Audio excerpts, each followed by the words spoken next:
ድባቴ ዲፕሬሽን አብዝቶ የመከፋት በሁሉም ነገር ፍላጎት የማጣት ራስንም ህይወትንም የመጥላት ቅልፍ የማጣት በቃ ከዚህ ሁሉ ምን በህይወት በአጠቃላይ ትርጉም ማጣት ይሄ ደግሞ ረጅም ጊዜ ቆይ ይሄ ህመም ነው።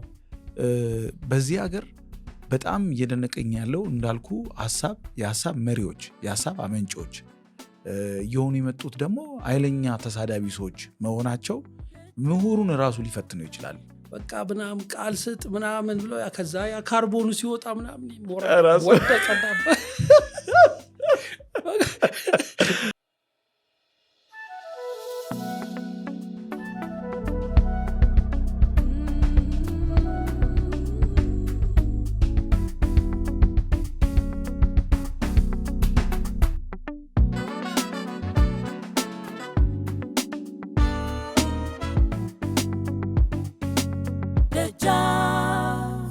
ደጃፍ ላይ እንገኛለን። ዶክተር ዳዊት ወንድማገኝ አብሮኛል።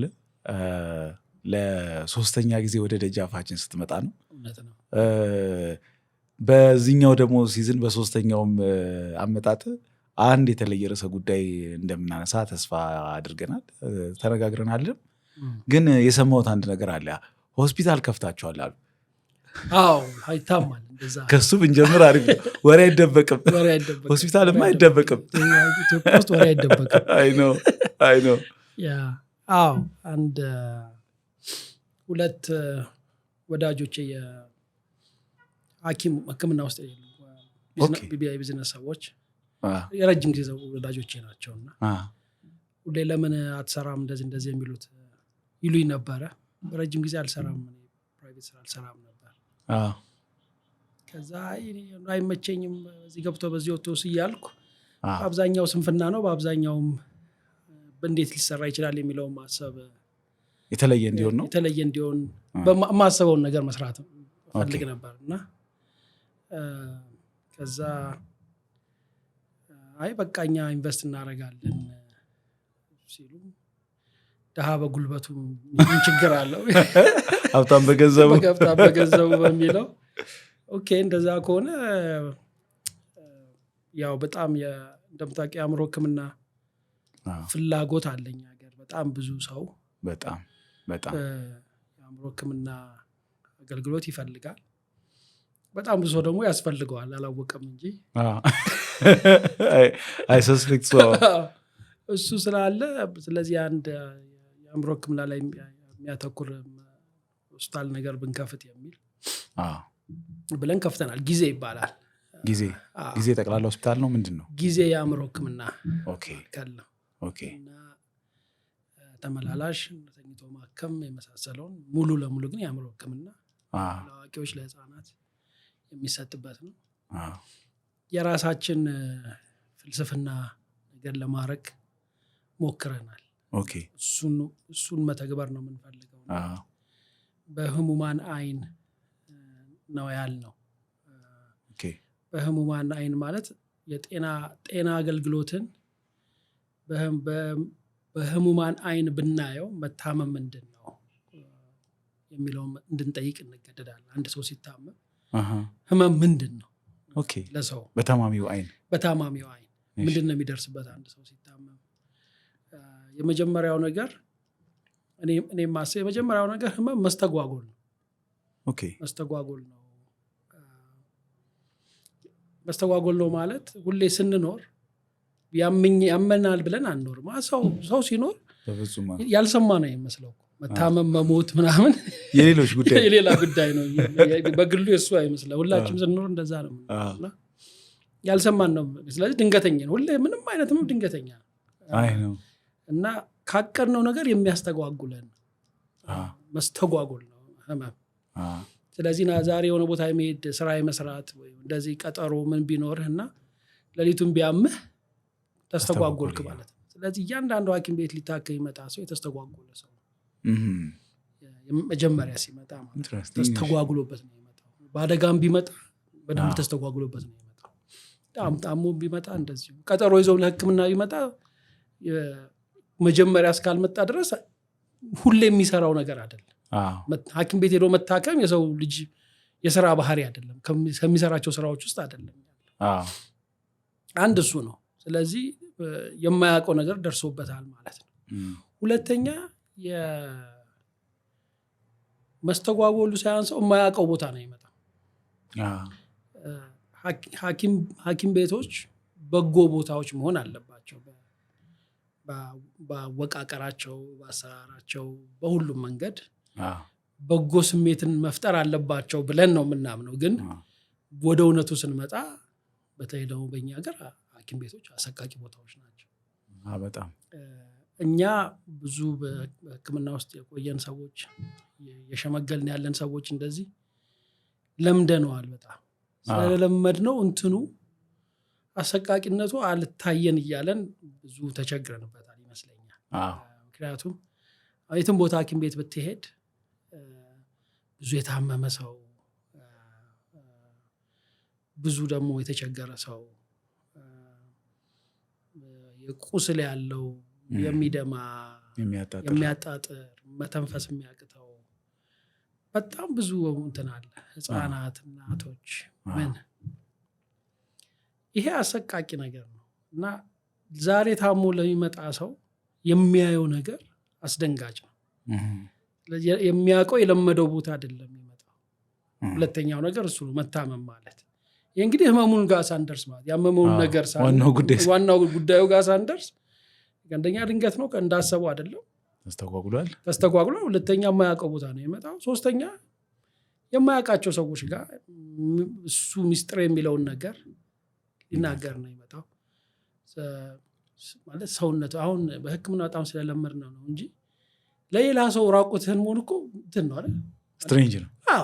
እንዴት ራቁን ትሆናለህ? ሰው ፊት የምትደብቀውን የገላህን አካል የምታፍርበትን አካል መግለጥና ማሳየት በጣም ሐኪም ቤት ስለሆነ ታደርገዋለህ። ግን ግዴታም ነው። የምታውቀውን ሰው የምታፈር ልጆች እንኳን እኮ ወላጆቻቸውን ትንሽ በቃ እያደጉ ሲመጡ ማፈር ይጀምራሉ አይደል?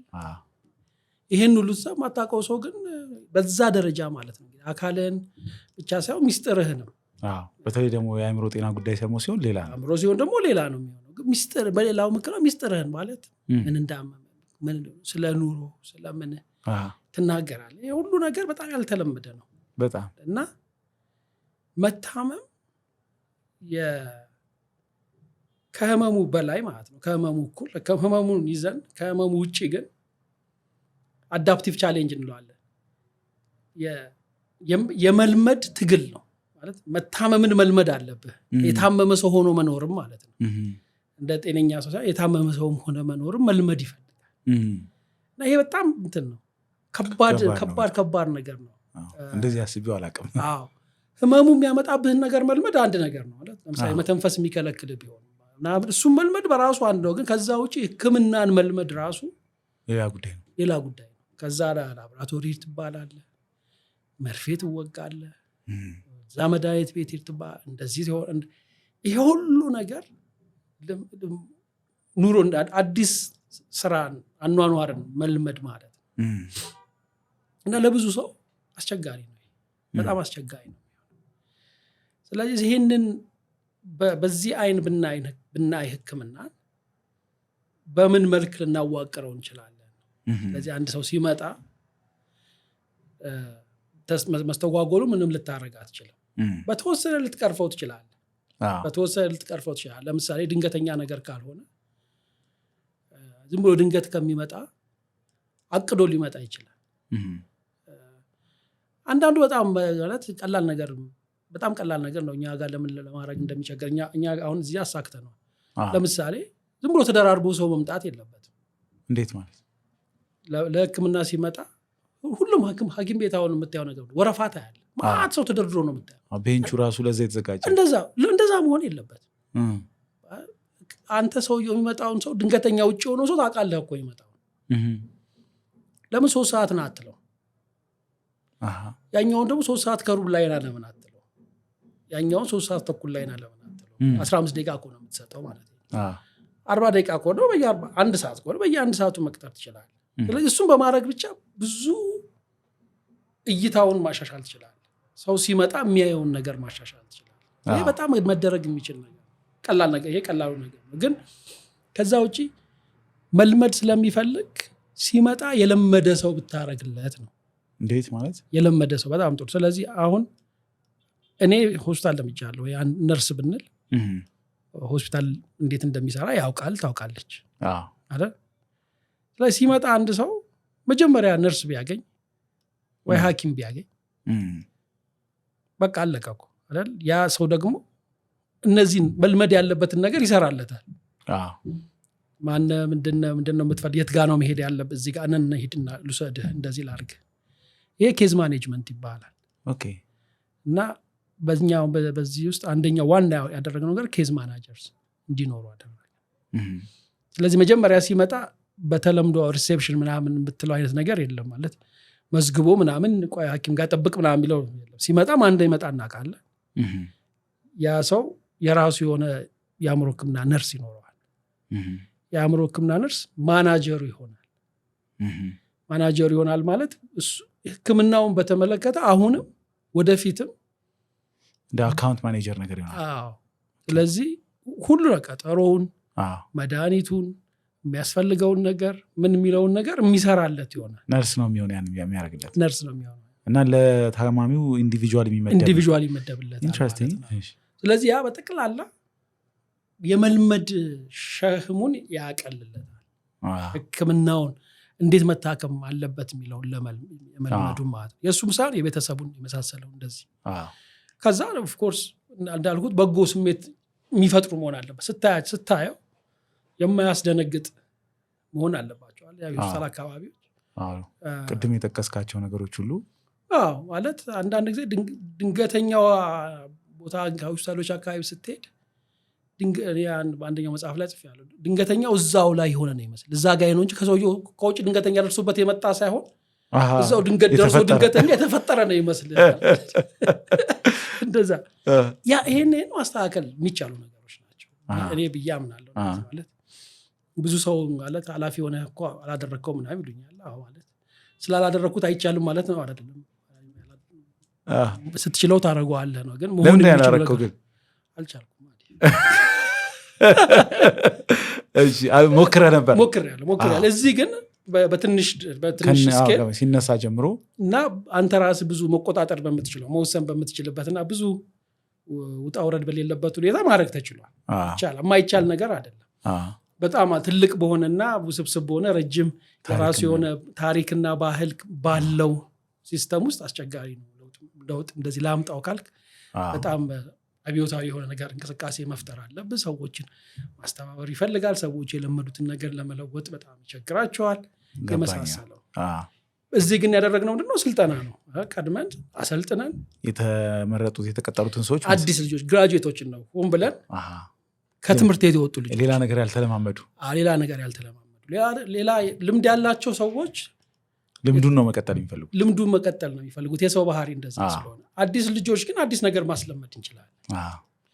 ያንን በማለት አዲስ የጠቅላላ ሐኪሞች አዲስ ነርሶች ቀጠል አሰለጠነ። እና መስራት የምንፈልገው ነገር ይሄንን ነው።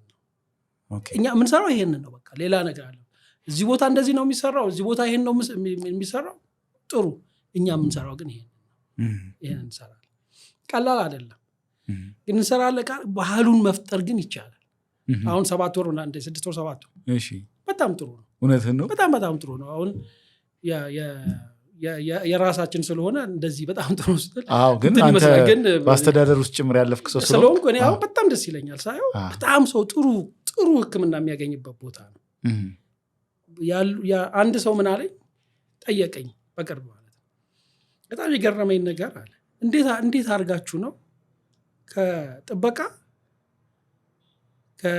ከነርስ ሐኪም ምግብ ቤት ጽዳት ሁሉም ሰው አንድ አይነት እንዴት ማምጣት ቻላችሁ? እንደዚህ አንድ አይነት መንገድ የሚሰሩ የሚያስቡ አስተሳሰብ እኔ በጣም ደስ አለኝ። በጣም እንደዛ ሆናም ብዬም አላቅም ነበር። ሲል እየሰራንበት ነው አሁን መስራት ያለብን ነገር ግን አይቶ እንደዛ ሲለኝ እውነትም በቃ ያሰብነው ነገር የተመኘነው ነገር ይሄ ሆኗል ማለት ነው። እና መነሻው ግን በህሙማን አይን ማየት ራሱ በሚለው ነው። እና አሁን በጣም ራሳቸው መብላት የማይችሉ ህመምተኞች ሲኖሩ ነርሶች ሲያጎርሷቸው አብሯቸው እንትን ሲያደርጉ በጣም ደስ ይለኛል። ማለት ዞሮ ሰውን የምናክመው በምንችለው ልክ ለመንከባከብ ነው። ማለት ማዳን ብዙም ያን ያህል በህክምና የተረጋገጠም ነገር አይደለም። ማለት ሁልጊዜ ማዳን ውጤት አይደለም እላለሁ። በህክምና የሚድን ሰው የሚድነው ሰው ነው የሚድነው እንጂ ማዳን አይደለም። የህክምና ዓላማው ክብካቤ ነው፣ መንከባከብ መቻል ነው። እና ከዛ አንፃር በጣም በጣም ጥሩ የሆነ ስራ መስራት ጀምረናል። እሺ፣ መጠኑን ግን ለመረዳት ለምሳሌ ምን ያክል ሰራተኞች አሉበት ሆስፒታል? እንትን አድርገናል። የስራ አጥነትን ለመቀነስ ትንሽ አስተዋጽኦ አበርክታቸው። አንዱ ችግር እሱ ነው። የጤና ባለሙያዎች ሐኪሞች በተለይ ነርሶች ስራ በቀላሉ አያገኙ።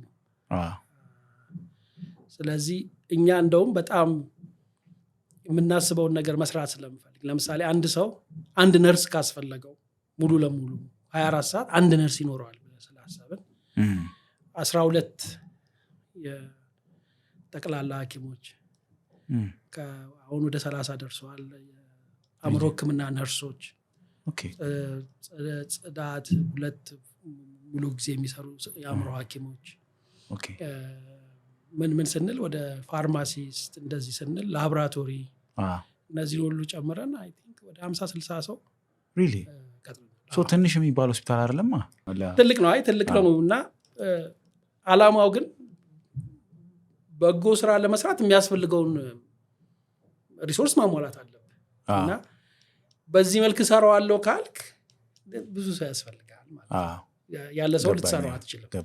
ስለዚህ እሱን ማድረግ ግዴታ ነው ማለት ወዳጆቼ መልካም ሰዎች ስለሆኑ እና ሌላም የሚሰሩት ነገር ስላላቸው ትኩረታቸው ሪሊ በጎ የሆነ በጎ ስራ የሚሰራበት ተቋም ማቋቋም ይቻላል የሚለውን መደገፍ ስለሆነ በጣም የነሱ ጫና የለውም እንደዚህ ስለሌለው በሰፋ አድርገን ለመጀመር ችለናል። እና በዛ መልክ ጥሩ ይሆነ ነው። በጣም ይገርማል። በጣም ብዙ ጥያቄዎች አእምሮ ላይ እየተመላለሱ ነው። የአእምሮ ጤና ሐኪም ቤት ስለሆነ ማለት ነው። እና ለምሳሌ ቅድም ካልካቸው ነገሮች ድንገት መምጣት አይጠበቅበትም ያልከው ሌላ ጥያቄ ጭሮብኛል። ምንድነው አንድ ሰው ሊታከም ሲመጣ ቀጠሮ ሳይዝ አይመጣም ማለት ነው ወይስ? አዎ ማለት ሊመጣ ይችላል። በእኛ ሀገር በጣም የተለመደ ነው መምጣት እንደዛ። አዲስም ስለሆነ ቢመጣ እና ጊዜ ካለ ሊታይ ይችላል። ግን እኛ የምንሰራው ጊዜውን በመወሰን ለምሳሌ ማለት ነው አንድ ሰው እኛ ጋር ከመጣ የግድ የሚደረጉ ነገሮች ለምሳሌ ጠቅላላ ህክምና የግድ ይሰጠዋል። ኦኬ። ከአእምሮ ጤና በፊት ለምን ብለን መነሳት አለብን። አሁንም በህሙማን አይን ስናየው ይሄኛውን ደግሞ በአእምሮ ህሙማን አይን ስናየው አእምሮ ህመም ባለበት ሰው አይን ስናይ የአእምሮ ህመም የትኛው ማየት የአእምሮ ህመም ያለበት ሰው ከህመሙ ጋር በተያያዘ የመሞት እድሉን ብንወስድ በአብዛኛው ብዙ የአእምሮ ህመም በራሱ የሚገድል አይደለም፣ ግን በጣም ሊገድል የሚችለው ራስን ማጥፋት ነው ከአእምሮ ህመም ጋር በተያያዘ ለምሳሌ። ስለዚህ ከባድ የሚባል የአእምሮ ህመም ስኪዞፍሬኒያ እንደዚህ የምንለው ያለው ሰው ራሱን በማጥፋት የመሞት እድሉ 10-15% ነው። ራሱን በማጥፋት ባልታወቀ የውስጥ ህመም የመሞት እድሉ ግን 25-30% ነው። ስለዚህ ህመሙ ጋር በተያያዘ ምክንያት ከመሞት ይልቅ ባልታወቀ የውስጥ ደዌ ህመም የመሞት እድሉ ከፍተኛ ነው። ለምን ብለን ስንጠይቅ በ2-3 ምክንያቶች። አንደኛ የአእምሮ ህመም ሲኖረን አንዱ የሚጎልብን ነገር ውስጣችንን ለሰዎች ማስረዳት መቸገር ነው እና ህመማችንንም ለማወቅ መቸገር ሊሆን ይችላል። ስለዚህ አሞኛል ብሎ የመታከም እድል ይቀንሳል።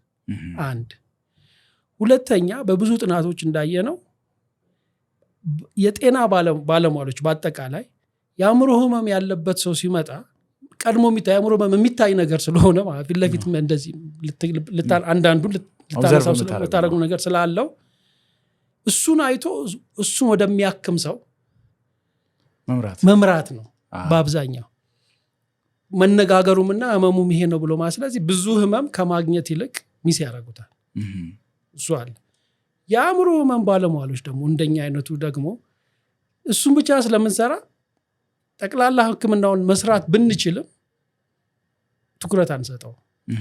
ትኩረት ስለምንሰጠው በሁለቱ መካከል ስኳር ቢኖርበት፣ ደም ግፊት ቢኖርበት፣ የልብ ህመም ቢኖርበት፣ ሌላ ምንም አይነት ህመም ቢኖርበት ሳይገኝለት ረጅም ጊዜ የመቆየት እድሉ ሰፊ ነው። በዚህ ምክንያት የመሞት እድል በማይታወቅ የውስጥ ደዌ ህመም ምክንያት ይጨምራል። ከአእምሮ ህመሙ ጋር ከተያያዘ ነገር ጋር ከሚሆን ማለት ነው። ያ ስለሆነ በመጀመሪያ ጠቅላላ የሆነ ህክምና በጠቅላላ ሐኪም እንዲሰጥ እናደርጋለን። ስለዚህ የአእምሮ ሐኪም ጋር ከመምጣቱ በፊት በዛ ውስጥ ያልፋል። ጠቅላላ ምርመራ ነገር ማለት ነው። ምርመራ ነገር ሐኪም ያየዋል፣ ምርመራ ያደርግለታል፣ ላቦራቶሪ ይሰራል። ያንን አድርገን ወደ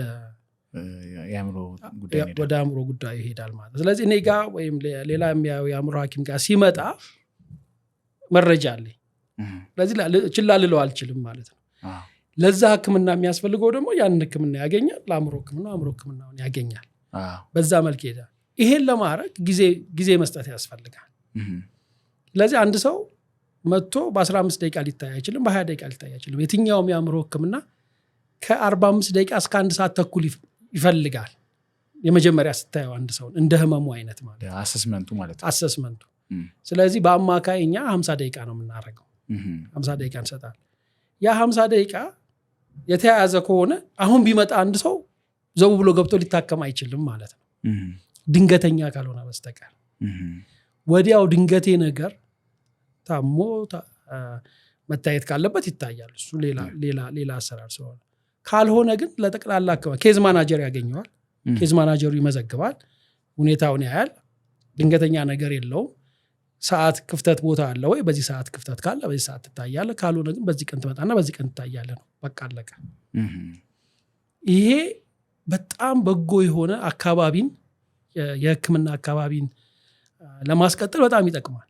ምክንያቱም እንትኑን ይቀንሰዋል፣ ጫናውን ይቀንሰውና እያንዳንዱ ሰው በቂ ጊዜ ያገኛል፣ ይታከማል። ሲመጣ ማዕት ሰው አይኖርበትም፣ በመጣበት ሰዓት ገብቶ ታይቶ ይሄዳል።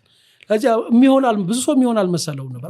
አንድ ህመምተኛ ምን አለ የኔን ማለት እኔ ብዙ ቦታ ታክሜ ያለሁኝ አለ፣ እዚህ መጥቼ ሆነ ለካ በሰዓት መታከም ይቻላል ኢትዮጵያ ውስጥ ብዬ ያለኝ ነው። እዚህ ብቻ ነው በሰዓት በቃ በተባለው ሰዓት መጥቶ ታይቶ መሄድ ያየሁት እዚህ ነው። ስለዚህ ኢትዮጵያ ውስጥ ለካ ይቻላል ማለት ነው ብዬ አሰብኩኝ። ከውጭ የመጣ ሰው ነውና ይቻላል፣ እንደዚህ ማድረግ ይቻላል። እነዚህ ነገሮች የትም ቦታ መደረግ የሚችሉ ናቸው። ገባኝ። ግን እንትኑ ይፈልጋል ባህሉ ከባዶ ስትጀምረውና በከረመ ባህል ላይ ገብተህ ልቀይር ስትለው ከሰዓት እንገናኝ ምናምን የሚል ቀጠሮ ልማድ ባለበት ሊሆን አይችልም። የዛ ቀን በቃ የዛሬ 3 ወር የሆነ ቀና በሚልበት ሁኔታ በጣም አስቸጋሪ ነው። እሱ ስላለ ሌላ ቦታ ላይ ለማድረግ ይቸግራል። ለእኛ ግን በዚህ መልክ ነው ሲጀመር ጀምሮ ያስላል። ሌላ ኢንትረስቲንግ ነገር ግን የአእምሮ ብዙ ጊዜ የሌላ ጤና ጉዳይ ወይም ከሌላ ህክምና ጋር የተገናኘ ጉዳይ ታማሚው ሰው ፈልጎ አሞኛል፣ እዚህ ጋር ተሰምቶኛል ብሎ የሚሄድበት ነው። ይሄ ነገር እንግዲህ የዚህ የጊዜው የሆስፒታል ነገር ከተነሳ ቀጥታ አንተን የሚመለከት ስለሆነ ይሄኛውስ አንደኛ የሚበረታታው አቀራረብ የትኛው ነው? ሁለተኛ ልማዱስ የትኛው ነው? እንዴት ነው ሰው የአእምሮ ጤና ህክምና ያስፈልገኛል፣ የአእምሮ ህክምና ያስፈልገኛል ብሎ የሚመጣው በምን አይነት አቀራረብ ነው? እንግዲህ መጀመሪያ የሚያስፈልገው ብዙ ሰው መረዳት ያለበት ነገር የአእምሮ ህመም ስንል አንድ ህመም አይደለም። ብዙዎቹ የአእምሮ ህመም አይነቶች ሰው ሊያውቃቸው የሚችል ነው። ለምሳሌ ድባቴ ዲፕሬሽን ምንለው አብዝቶ የመከፋት፣ በሁሉም ነገር ፍላጎት የማጣት፣ ራስንም ህይወትንም የመጥላት፣ ቅልፍ የማጣት፣ በቃ ከዚህ ሁሉ በህይወት በአጠቃላይ ትርጉም ማጣት። ይሄ ደግሞ ረጅም ጊዜ የቆየ ይሄ ህመም ነው። አንደኛ እውቀት ይፈልጋል። ችግሩ ምንድን ነው? ማዘን መቼ ነው የህመም ምልክት የሚሆነው? ምክንያቱም ሰው ያዝናል። ስለዚህ ባዘነ ቁጥር ሐኪም ቤት አይሄድም። እንዴት ነው ሊለይ የሚችለው ነው? እንዴት ነው ሊለይ የሚችለው? ስለዚህ አንደኛ ጥልቀቱን፣ ሁለተኛ ምክንያቱን፣ ከዛ ምን ያህል ጊዜ ቆየ የሚለውን አይቶ ሊያደርግ ይችላል። ይሄም እውቀት ይፈልጋል። አንዱ ችግር እሱ ነው። የአእምሮ ህመም ነው ይሄ ነገር ህመም ነው ወይስ እኔ እንዲሆኝ ነው? ለምሳሌ ሰነፎኝ ነው ዝም ብዬ ተኝቼ የምውለው፣ ተበላሽቼ ነው ወይ? እነዚህ እውቀት ይፈልጋል። እና በእንደኛ አይነት ማህበረሰብ ውስጥ ይሄ እውቀት እስኪሰርጽ ድረስ ሌላ ቦታ ብዙ ችግር የለውም። እውቀት የሰረጸበት ማህበረሰብ ውስጥ እስኪሆን ድረስ ብዙ ሰው ያንን ለማወቅ ይቸግረዋል። ስለዚህ አንደኛው ማስተማር ይፈልጋል። ግን ከተማረና ካወቀው ሰው ሊለየው የሚችል ነው ነገር ይሄ ሌላ ጊዜ ከማዝነው በላይ ያለ ሀዘን ነው። ስለዚህ ምናልባት ሕክምና ያስፈልገዋል። ስለዚህ አንዳንዴ ከወዳጆቼ ጋር ሰዎች እንደዚህ ምናምን ይደውሉኛ ወይ በጨዋታ መሀል እንዲሆናለሁ ሲል ገባኝና እኮ ነገር ህመም ሊሆን ይችላል። እውነትን ነው ህመም ነው መታከም ይችላል እንዴ? እንደዛ ከሆነ አታከማለሁ ብሎ ይሄ እውቀት ሊሆን ይችላል የጎደለው። ግን የሚታወቁ የአእምሮ ህመሞች ስለሆኑ ጭንቀት ቢሆን ምናምን ቢሆን ይታወቃል። ከባድ የምንላቸው የአእምሮ ህመም አይነቶች ታምም ያለው የሚለው ነገር ይጠፋል። አሁን ስኪዞፍሬኒያ ያልነው እንደዚህ በተለምዶ እብደት እንደዚህ የመሳሰሉ አሞኛል ማለት ይጠፋል። ስለዚህ መስፈሪያዎች አሉት። አንድ የአእምሮ ህመም ምልክት ሊሆን የሚችል ሁሉም ነገር ኖርማል። ለምሳሌ ሰው ሊጎዳኝ ይፈልጋል ብሎ ማሰብ በጣም ኖርማል ነው። መቼ ነው ህመም የሚሆነው ብሎ መጠየቅ ይፈልጋል። አሁን ምክንያቱ የቱ ጋር ሲሆን ነው ሰው ሊጎዳኝ ይፈልጋል የሚለው ነገር ህመም የሚሆነው? የመጀመሪያው የምናየው ለሰውየው አሳሳቢ ሆኖበታል እንደዚህ ብሎ ማሰቡ ለራሱ ማለት ነው። ስለዚህ ሰው ሊጎዳኝ ይፈልጋል፣ ስለዚህ ከቤት አልወጣም ብሎ ቤቱን ዘግቶ ይቀመጣል፣ ስራ አይሄድም አይደል? እንደዚህ ቤት የሚሰጠው ምግብም ባልበላው ይሻላል፣ እዚህ ውስጥ መርዝ ቢኖረው ይችላል ብሎ ይሄ ነገር እያሳሰበኝ ነው ብሎ የሚያስብበት ደረጃ ከሆነና ይሄ ነገር የጤነኛ አይመስለኝም ካለ ራሱ ሊያውቀው ይችላል። ስለዚህ ለሰውየው ሊፈጥርበት ይችላል። ሁለተኛ ግን ሰው ለብቻው ስለማይኖር ሌሎች ሰዎች ስጋት ውስጥ ገብተዋል። ይሄ ነገሩ አሁን ለምሳሌ ይሄ መጠራጠር ጋር በተያያዘ አበሻ ጠርጣራ ስለሆነ የትኛው ጥርጣሬ ነው ህመም ነው የትኛው ነው አበሻነት ነው መለየት በጣም አስቸጋሪ ነው። ስለዚህ የሚያውቁት ሰዎች ይሄ ነገር አሳሳቢ ነው ካሉ ከኖርማል ሰው ሊጎዳኝ ይፈልጋል ከሚለው እያለፈ ሰውን የሚያሳስብ ሆኗል ማለት ነው። ሶስተኛው የጤና ባለሙያ የሆነ ሰው ይሄ ነገር ችግር ይመስለኛል ካለ ነው። ስለዚህ እነዚህ ናቸው መስፈሪያዎቹ። ስለዚህ ራሱ ሰውየው ጋር ሊመጣ ይችላል የሚያውቀው ከሆነ። ሁለተኛውና ዋናው ግን ሌሎች ሰዎች ሰውየውን የሚያውቁ ሰዎች ስጋት ያሳያሉ። ከዛ እሱ ዋና መምጫ ይሆናል። የጤና ባለሙያዎች አይተው ይሄ ነገር ህመም ይመስለኛል ካሉ በእነዚህ መንገዶች ነው ሰው ሊመጣ የሚችለው። ናይስ ሰው በእናንተ ልማድ አሁን ብዙ ጊዜ በራሱ ኢኒሼቲቭ የሚመጣ ነው ወይስ ሁለተኛውና ሶስተኛው ነው ልማዱ? ያው እኔ እኛን ባህል በዚህ ጉዳይ ላይ በዛው ማስተዋል ስለፈለኩ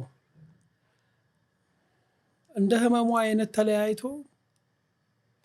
ብዙ ሰው በቤተሰብ በዘመድ በወዳጅ እሱ ትንሽ የሚበዛ ይመስለኛል። ለምሳሌ 40% ምናልባት 50% ያሉ ሰው እንደዛ ሊመጣ ይችላል።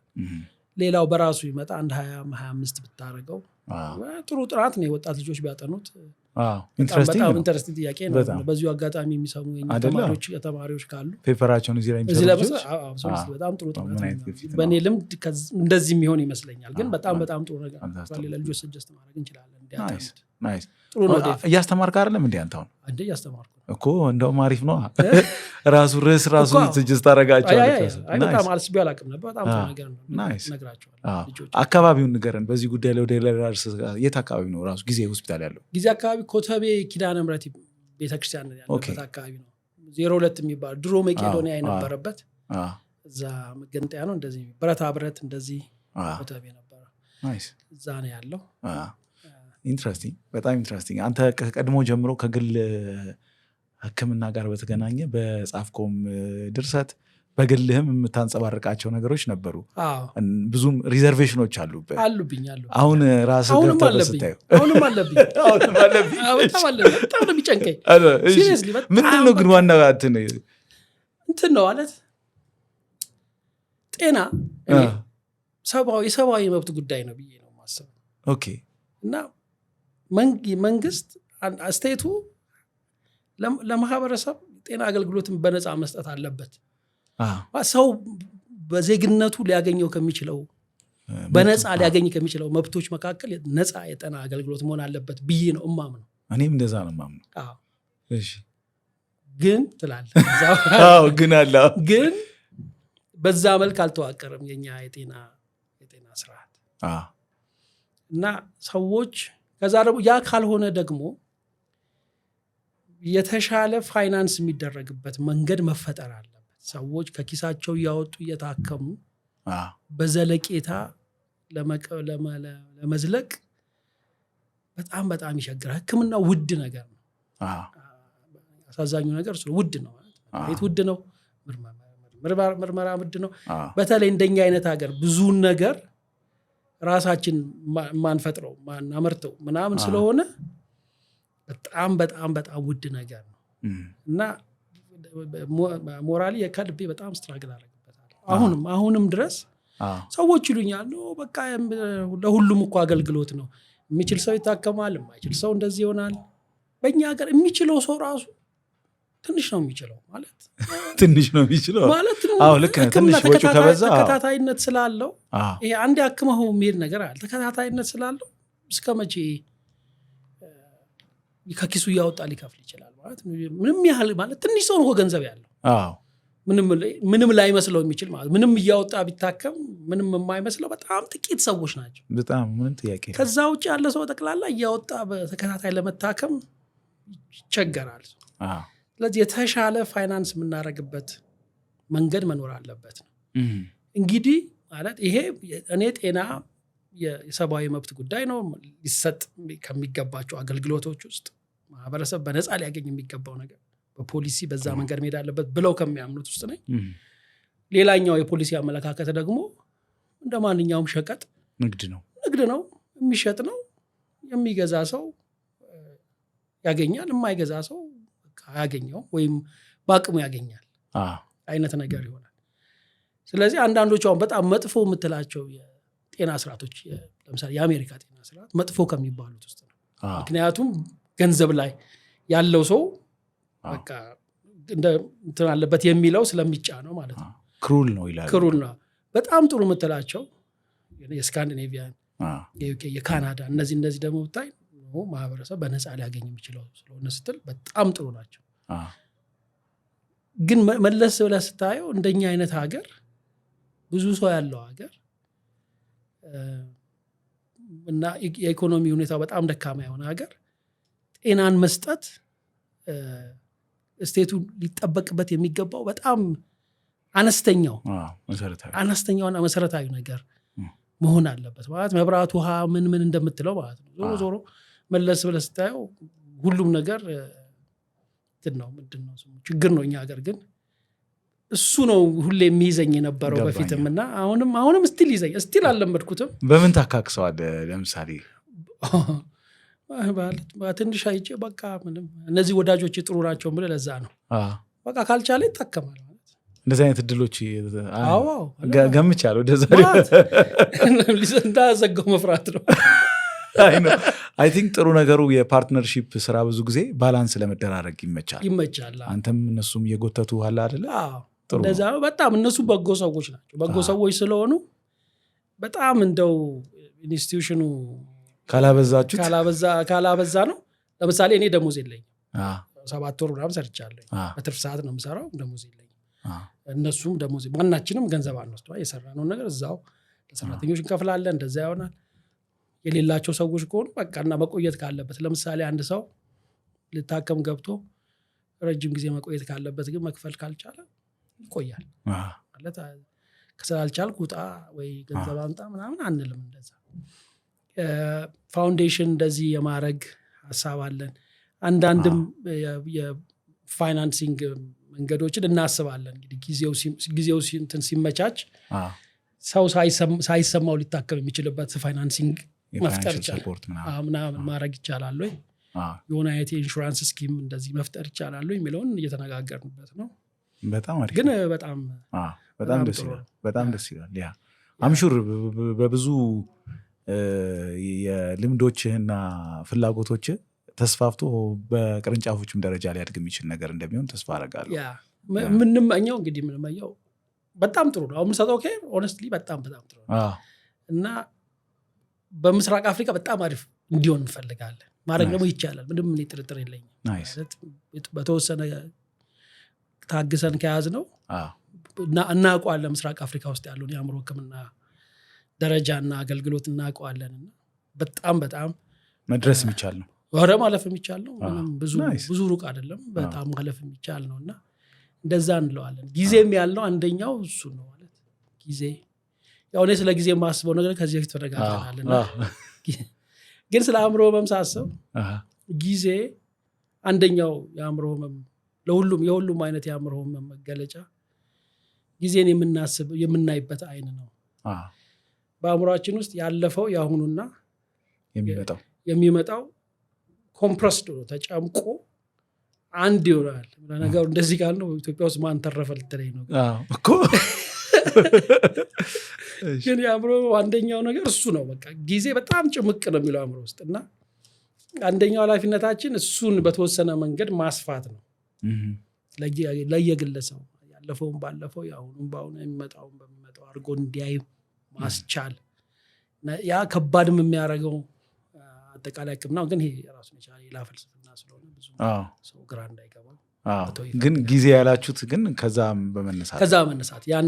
መነሳት ሁለተኛ በጊዜ መስጠት በጣም እናምናለን። ስለዚህ ሰው መጥቶ በ10 ደቂቃ በ15 ደቂቃ በ20 ደቂቃ ልታከም አይችልም። የሚገባውን ያህል ጊዜ ለሕክምናው የሚያስፈልገውን ያህል ጊዜ ያን 50 ደቂቃ ማግኘት አለበት። ከዛ በላይ ማያገኝም፣ ከዛ በታችም መሆን የለበትም። እንደየህመሙ ሁኔታ ያንን እንሰጣለን። ሌላው ደግሞ ምንም አይነት ውጤት በሂደት ከአእምሮ ህመም ጋር በተያያዘ ደግሞ ሁልጊዜ ጊዜን ወደ ውስጥ እያስገባን ማየት አለብን። መቼ ምን እንዴት ሊሆን ይችላል፣ ምን ሊሻሻል ይችላል። ለምሳሌ ከባድ የምንለው የአእምሮ ህመም ደጋግሜ ያነሳው ስኪዞፍሬኒያ ከሆነ ህመሙ ከጀመረ በ16 ሳምንት ውስጥ በ4 ወር ውስጥ ከመጣ አንድ ሰው በጣም የመዳን እድል አለው። የመሻሻል ደህና የመሆን ምናምን እድል አለው።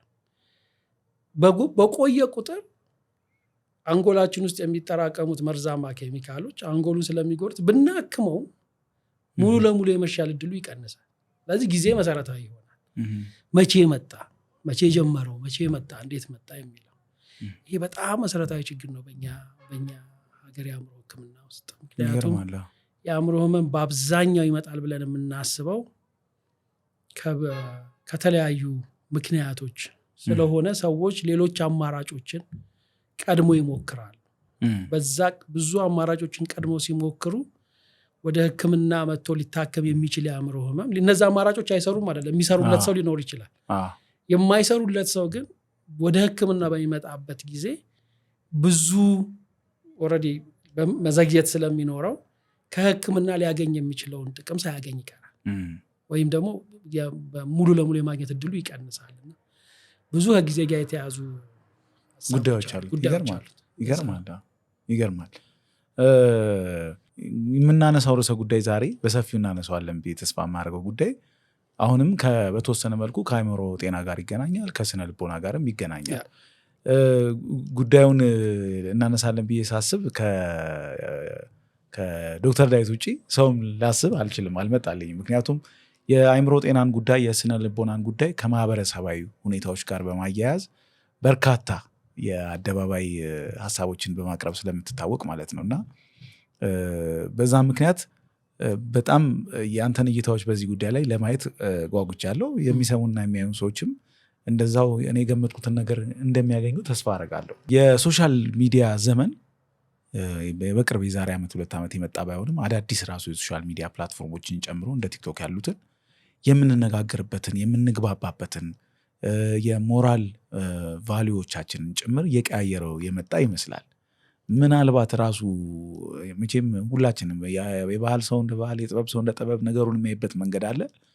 ይሄ የምንነጋገርበትን የምንተሳሰብበትና የምንመዛዘንበትን መንገድ ሶሻል ሚዲያ እንዴት ሼፕ እያደረገው እንደሆነ ኦብዘርቬሽኖች አሉ?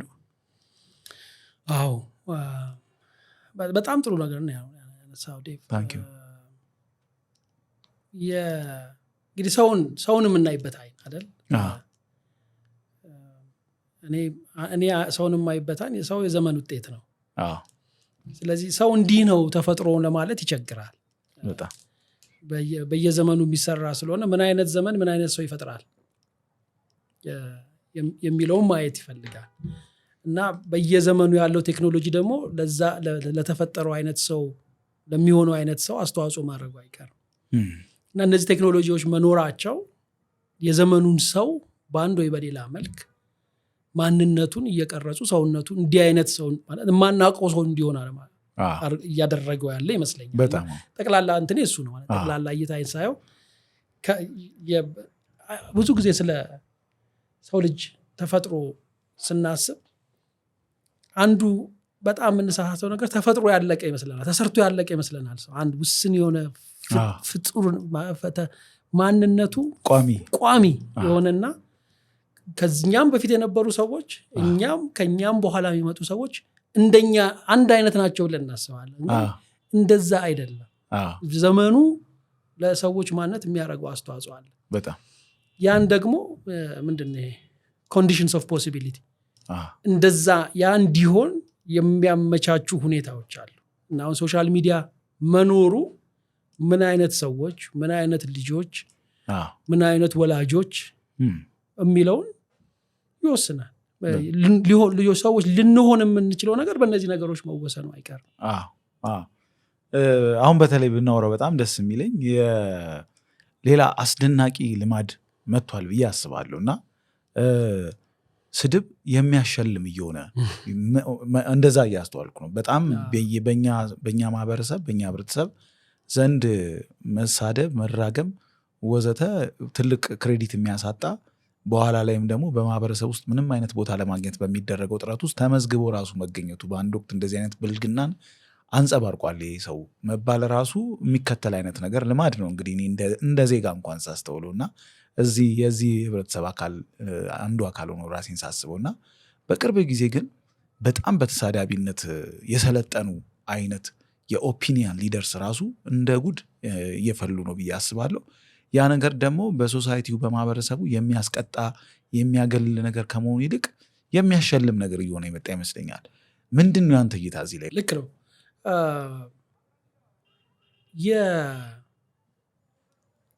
ዝም ብለህ ያለፈውን 50 ዓመት ወይም ሰዎች እንዳይከፋቸው 60 ዓመት 70 ዓመት ብለህ እስካሁን እንደዚህ ስመጣ በተከታታይ የምታየው ነገር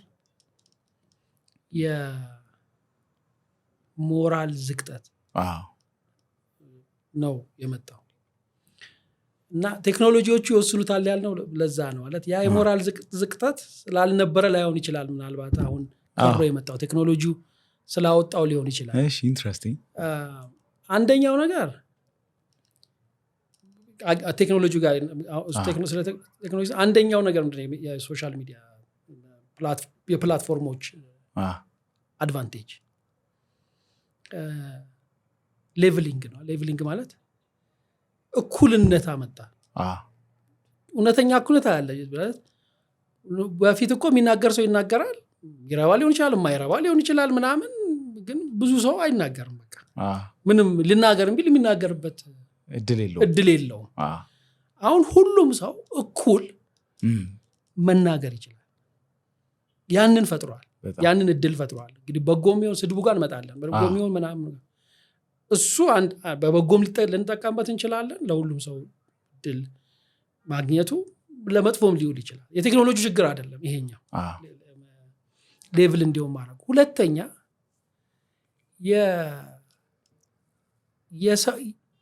ሰውን ብቸኛ እንዲሆን እድል ፈጥሮለታል። ስለዚህ አሁን ኮምፒውተር ላይ ቁጭ ብዬ የሆነ ነገር ብጽፍ ከዛ የሆነ ሰው ቢመልስልኝ ወይ የሆነ ነገር ቢመልስልኝ ሰው ምንም እንደመለሰልኝም አላውቅም ሲጀመር፣ ግን መልሳለሁ ይመልሽ የፈለኩ አደርጋለሁ። አሁን እንደዚህ እያወራሁ ግን ጭንቅላትን ትነቀንቃለህ፣ ኮስተር ትላለህ ወይ እንትን ትላለህ። እዛው ነው መልሱንም ታገኙ። ሳይ ግን አጠገቤ ብትሆን ግን አያስከፋሁት እንዴ ተቆጣ እንዴ ሊመታኝ ነው እንዴ ስለዚህ መልሴ በዛው ልክ ይሞረድ ይቃኛል ይሄኛው አጠገብ ምንም የለም ስለዚህ ምንም ሳታስብ ወዲያው የመመለስ እድልን ይፈጥራል ወዲያው ይመለስ ስለዚህ የሰው ልጅ በጣም ከእንስሳት የሚለይበት ዋና አቅሙን እንዲያጣ አድርጎታል የማሰብ አቅም ማለት ነው ስለዚህ በስሜት እኔ በጣም ስለዚህ ነገር እንደውም ጥሩ ነገር ነው ሳስብ ነበር ስለዚህ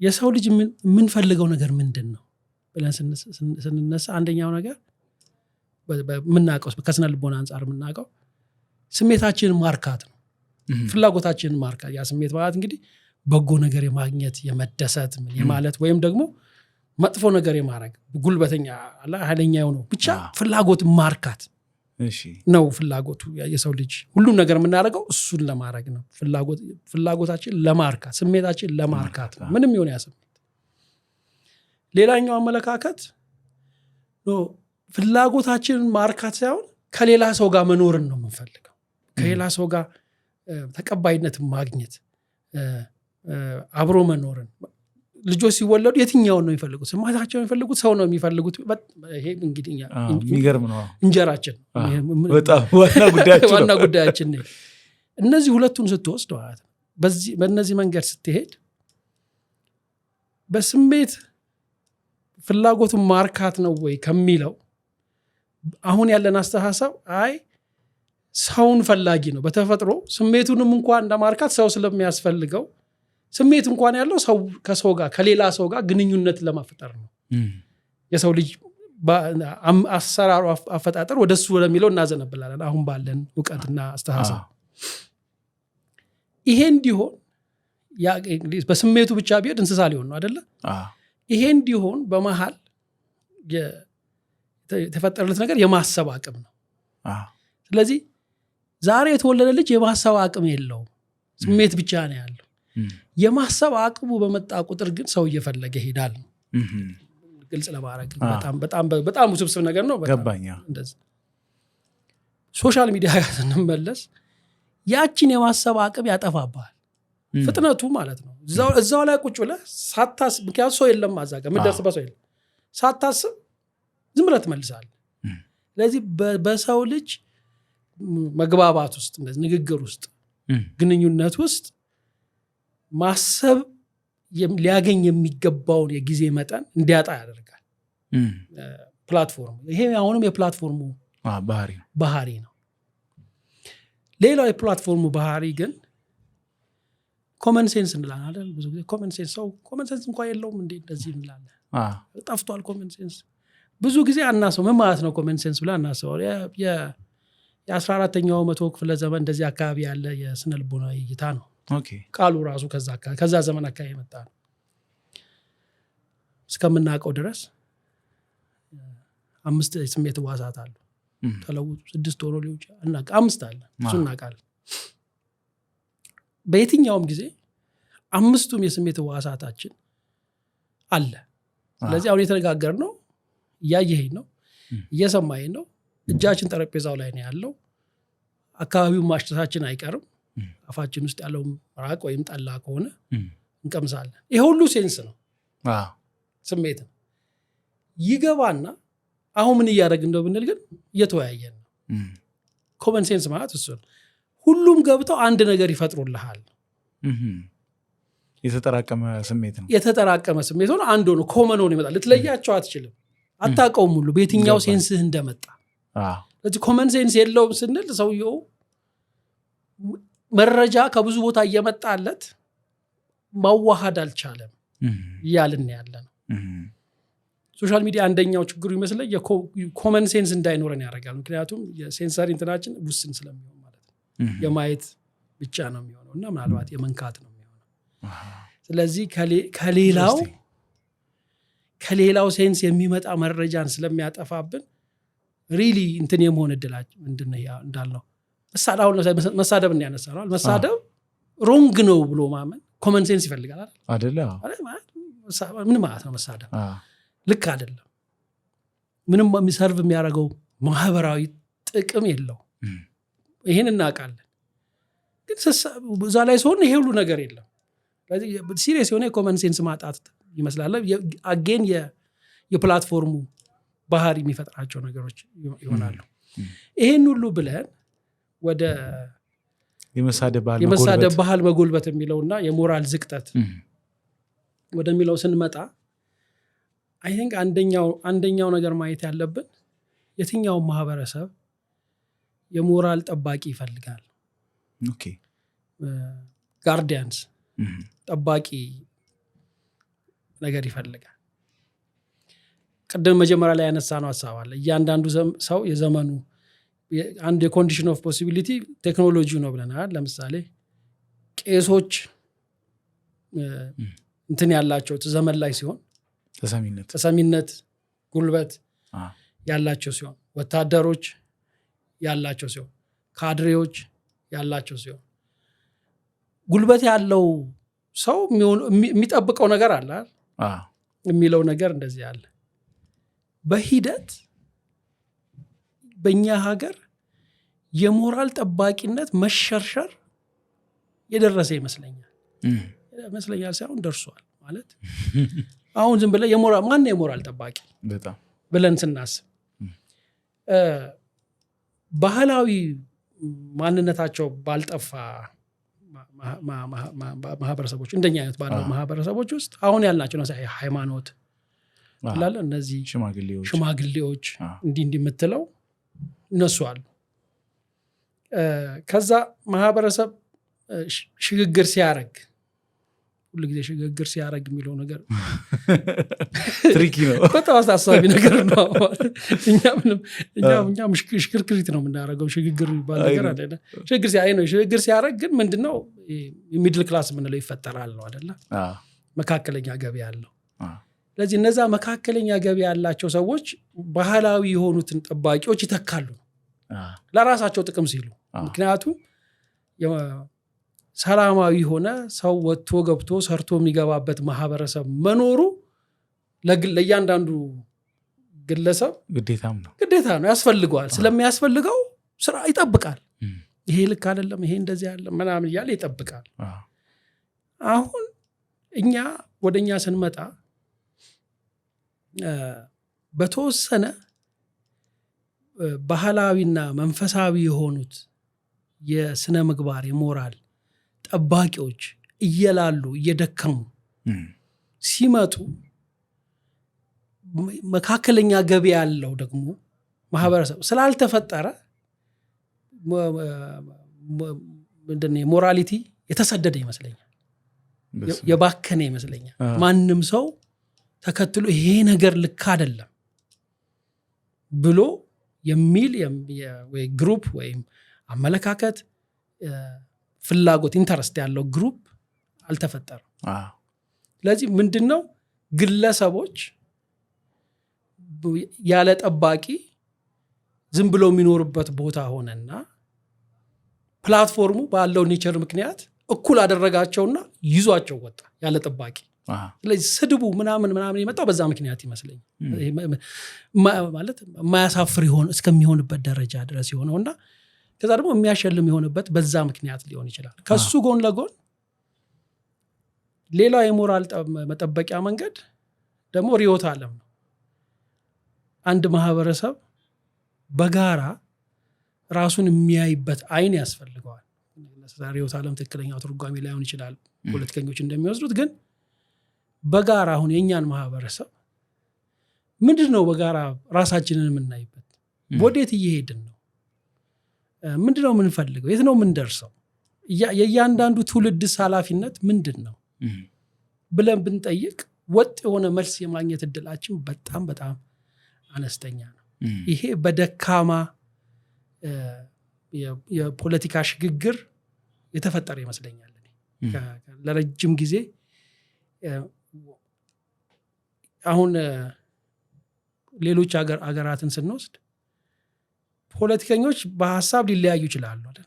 በዚህ መንገድ እንሂድ፣ በዚህ መንገድ እንሂድ፣ ጤናን በዚህ መልክ እናድርገው፣ ትምህርትን በዚህ መልክ እናድርገው ምናምን በሱ ሊለያዩ ይችላሉ እንጂ ወዴት እንደሚሄዱ አይለያዩ ማለት ምን እንደሚፈልጉ አይለያዩ ማለት በሚፈልጓቸው አገልግሎቶች እንደዚህ። እኛ አሁን ምንድነው የምንፈልገው ይባል የጊዜው ነው የሚይዘን። ምንድን የጊዜው ማለት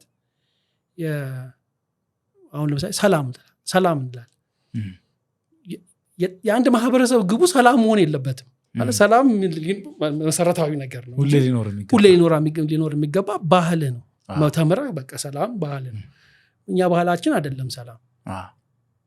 አሁን እንደዛ ነው ማስማት። በቃ እዛ ሰላምን ባህል የማድረግ ደረጃ ላይ መድረስ አለብን እንደ አንድ ማህበረሰብ። እዛ ጋር አልደረስም፣ ግን ለጊዜው በጣም ጎሎ የሚታየን ነገር ነው የሚያስፈልገን ይመስለን እንጂ በወጥነት እንደ ማህበረሰብ የት ነው የምፈልገው ያንን ደግሞ አርቲኩሌት አድርጎ ሰብስቦ ይሄ ነው ያለን እስካሁን ድረስ መንግስትም የለም፣ አሳቢዎችም የሉም። በጣም ማለት አሳዛኝ ነገር ውስጥ ያለ። ሶስተኛው ጠባቂ ይሄ አንድ አይዲያ አለ ዘ ዴዝ ኦፍ ኤክስፐርቲስ ማለት የኤክስፐርትነት መሞት ማለት ነው።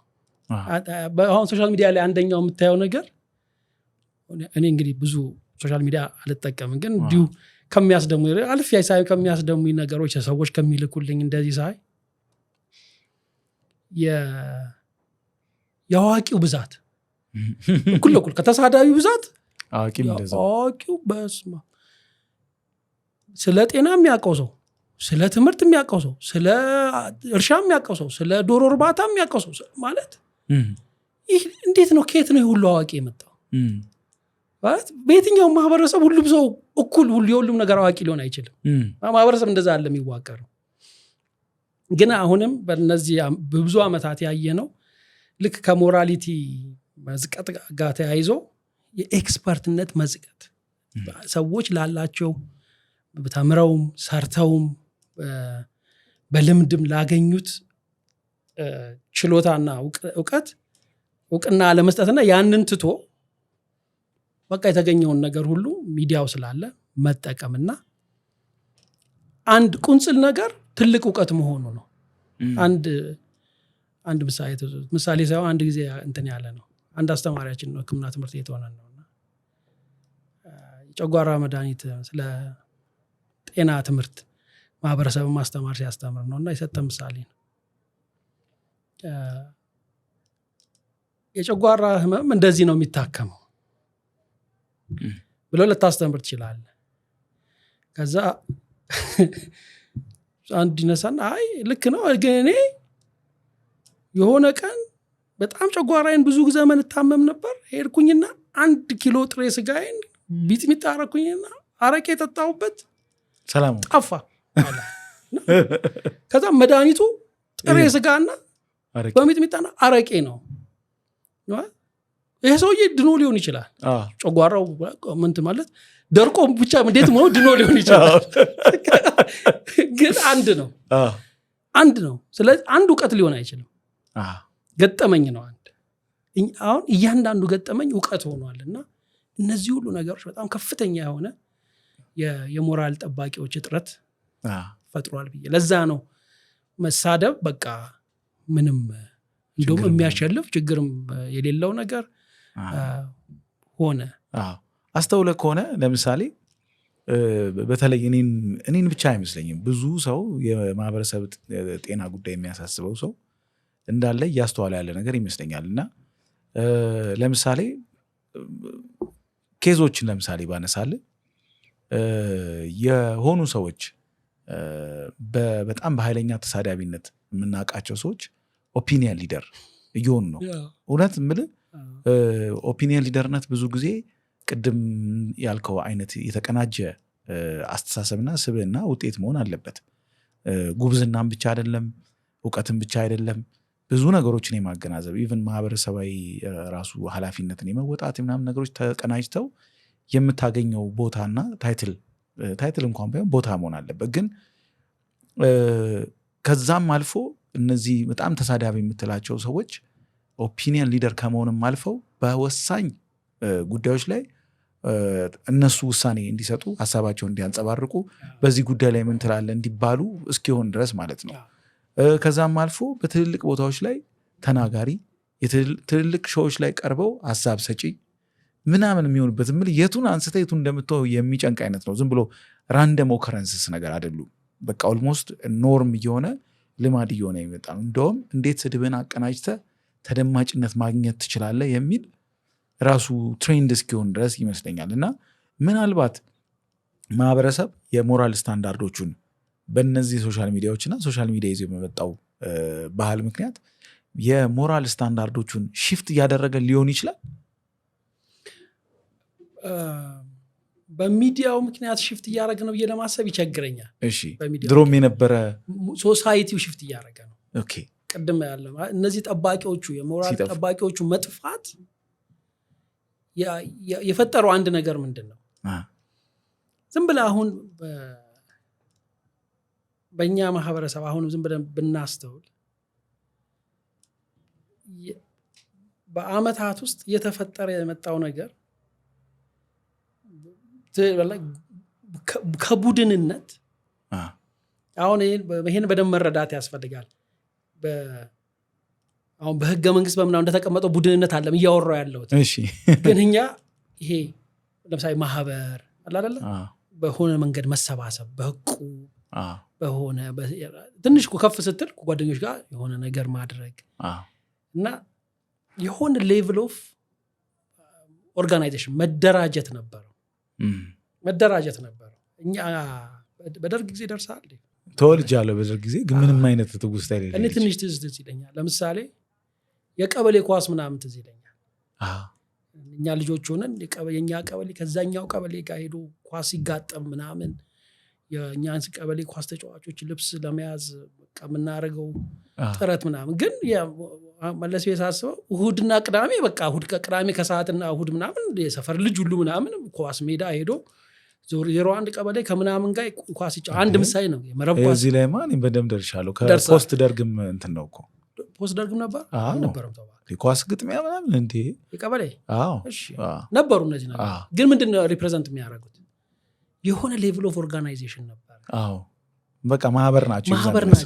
የማህበር አይነቶች ናቸው። ብዙ የማህበር አይነቶች እሱ ጠፋ እና አሁን ክራውድ ማለት ዝም ብሎ ራንደም ላይ ያሉ ሰዎች ስብስብ ነው የሆነው።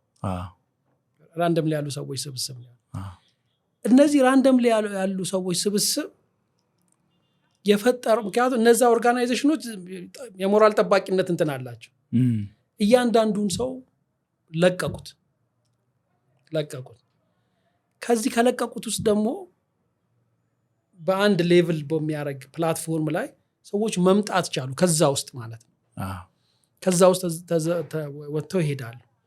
በሰው አእምሮ ውስጥ ክፋት አለ፣ መሳደብ አለ፣ ምቀኝነት አለ፣ ብዙ ነገር አለ በሰው አእምሮ። በጣም አስገራሚ ነገር ነው እንደምናውቀው ማለት ነው። ይሄን ይዞ ይወጣል ሰው። ይሄን ይዞ ሲወጣ ፍሮንታል ፋንክሽን እንለዋለን።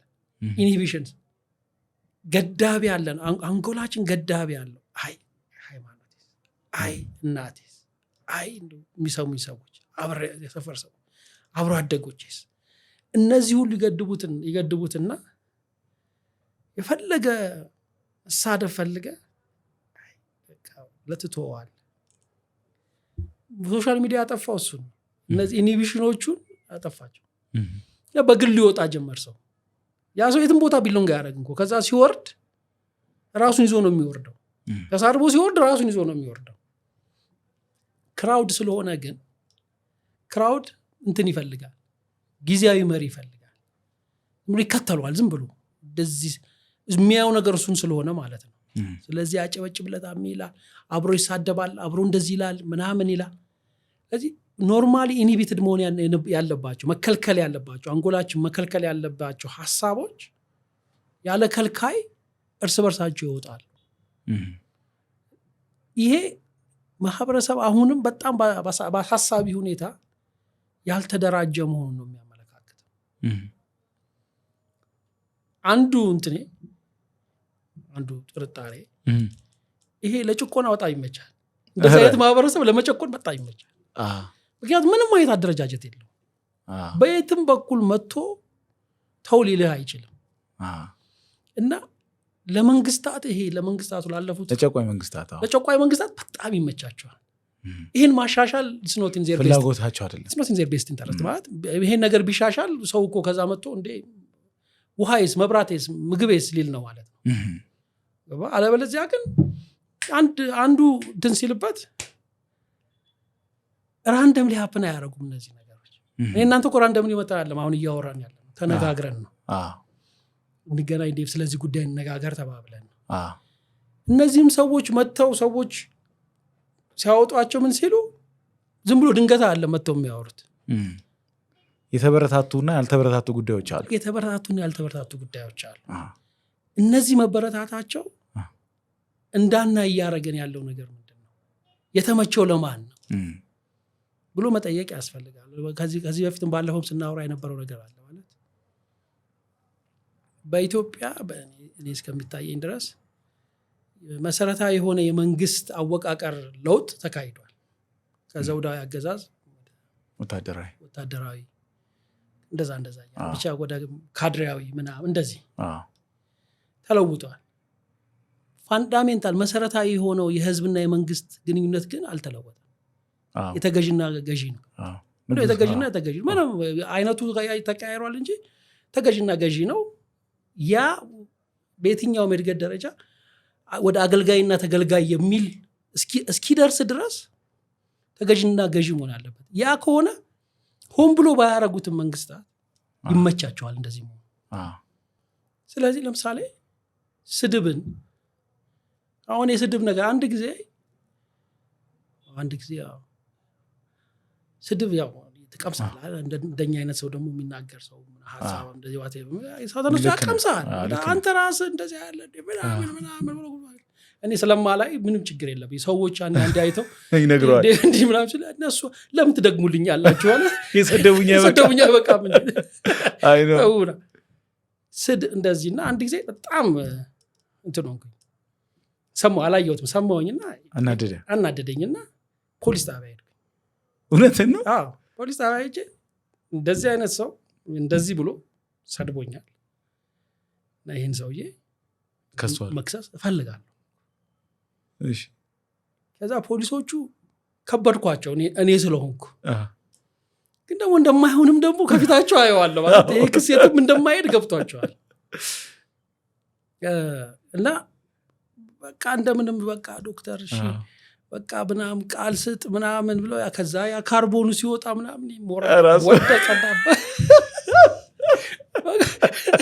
በቃ ያ ማመልከቻ ወረቀት ግን ማለት እነዚህ ነገሮች በህግ እኮ መታገድ ያለባቸው ነገሮች አሉ ማን ምን መናገር ይችላል አሁን ለምሳሌ በሜንስትሪም ሚዲያ ወጥተህ እንደፈለክ መሳደብ አትችልም የሚከለክሉ ህጎች አሉ እና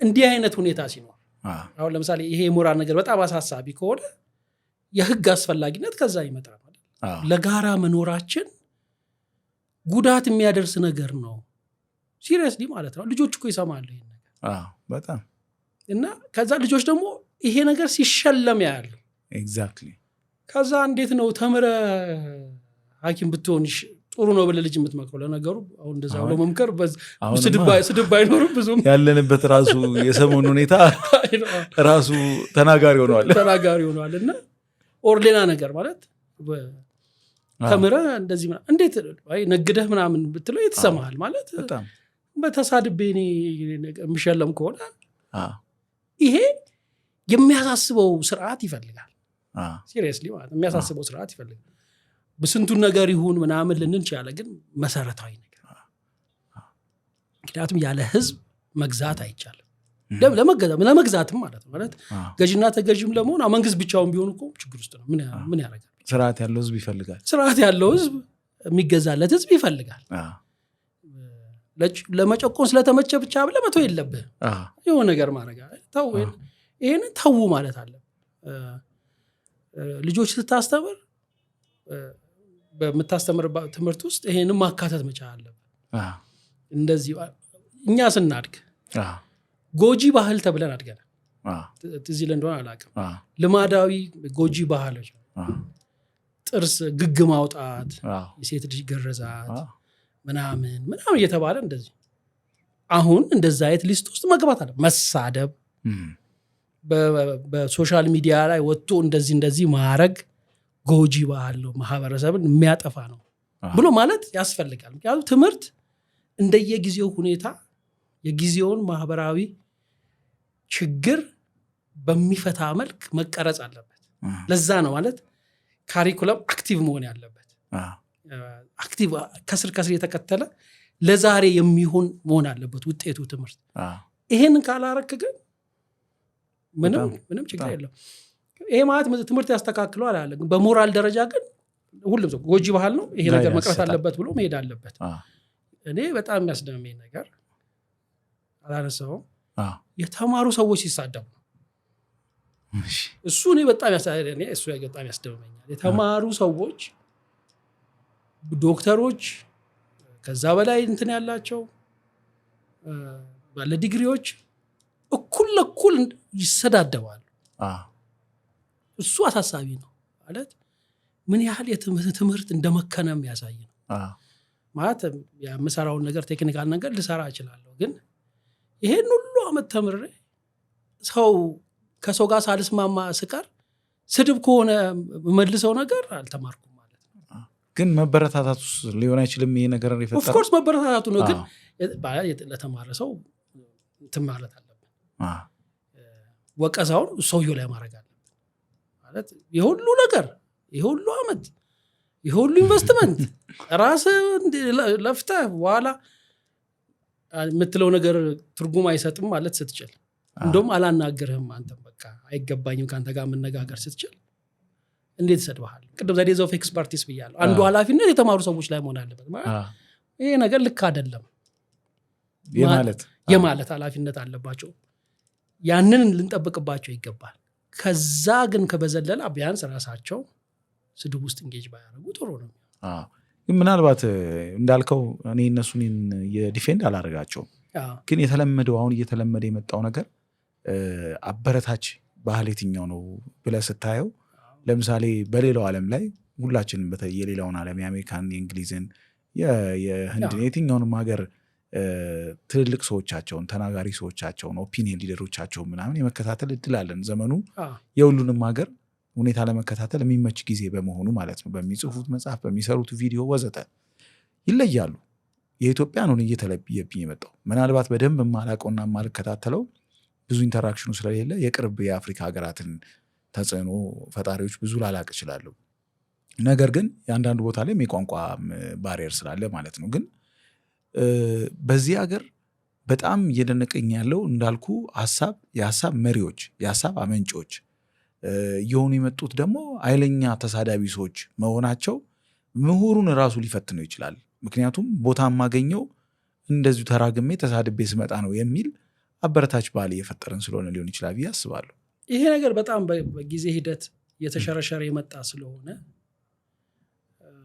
ሁለት ነገሮች የተፈጠሩ ይመስለኛል። አንደኛው ሽሽት ነው። ከዚህ በፊት አንስተ እንደሆነ አላውቅም። ሽሽት ብዙ ሰው በእግሩ የሸሸ አለ። በእግሩ ሸሽቶ ከዚህ ውስጥ ሉጣ ብለ ሄዳለ። አንድ እውነተኛ ገጠመኝ ልንገርህ። በደርግ ጊዜ ነው። ስለ ሐኪሞች ምናምን ጽፋለሁ። አንድ ጊዜ በተለያዩ መንግስታት ሐኪሞች እንዴት ነው ትሪት የሆኑት የሚል አቅርብ ኪኖት ብዬ የኢትዮጵያ ሕክምና ማህበር ሳቀርብ በተለያዩ ዘመናት ሐኪሞች እንዴት ነው የኖሩት የሚለው እና ወርቃማው ዘመን የንጉሠ ነገሥቱ ነው። ከዛ በኋላ እንደዚህ እያለ ሄደና በደርግ ጊዜ በጣም ተቸገሩ ሐኪሞች እና ደግሞ ከሀገር መውጣት በጣም ከባድ ሆነባቸው። ከደርግ በፊት የአሜሪካ ዩኒቨርሲቲዎች መጥተው ይወስዱሃል ኢትዮጵያ ውስጥ ትሬንድ የሆነ ዶክተር ስለሚፈልግ ከኢንተርንሽፕ ወጥተው እና እኛ ጋር ተማር ብለው ይሄዳሉ። ብዙ ሰዎች ተምረዋል እንደዛ። በደርግ ጊዜ ከባድ ሆነና አንድ ቦርደር አካባቢ ጠረፍ አካባቢ የነበሩ ሐኪሞች የተመደቡ ሐኪሞች መሄድ ፈለጉ ወደ ሱዳን እና ጠዋት በምን ይሄዱ ወታደር ምን አለ ድንበር ላይ ጠዋት እየተነሱ እውነተኛ ታሪክ ነው። አሁን አሉ ሐኪሞች ራሳቸው ሌላ ሀገር ላይ ያሉ እሺ ትልቆች ሰዎች ናቸው የነገሩኝ። ከዛ ጠዋት ተነስተው ቱታ ለብሰው ስፖርት መስራት ሩጫ ጀመሩ። የሮጡ ይመጣሉ፣ የሮጡ እስከ ቦርደር ይደርሱ ይሮጣሉ። ከዛ ወታደሮቹ ምናምን ለመዷቸው የሆነ ቀን በዛው ሮጦ ሄዱ። ስለዚህ ሸሽቶ ሄደ ሰው ብዙ አለ እንደዚህ። ከዛ ውጭ ግን ብዙ ሰው ወደ ውስጡ ሸሽቷል ማለት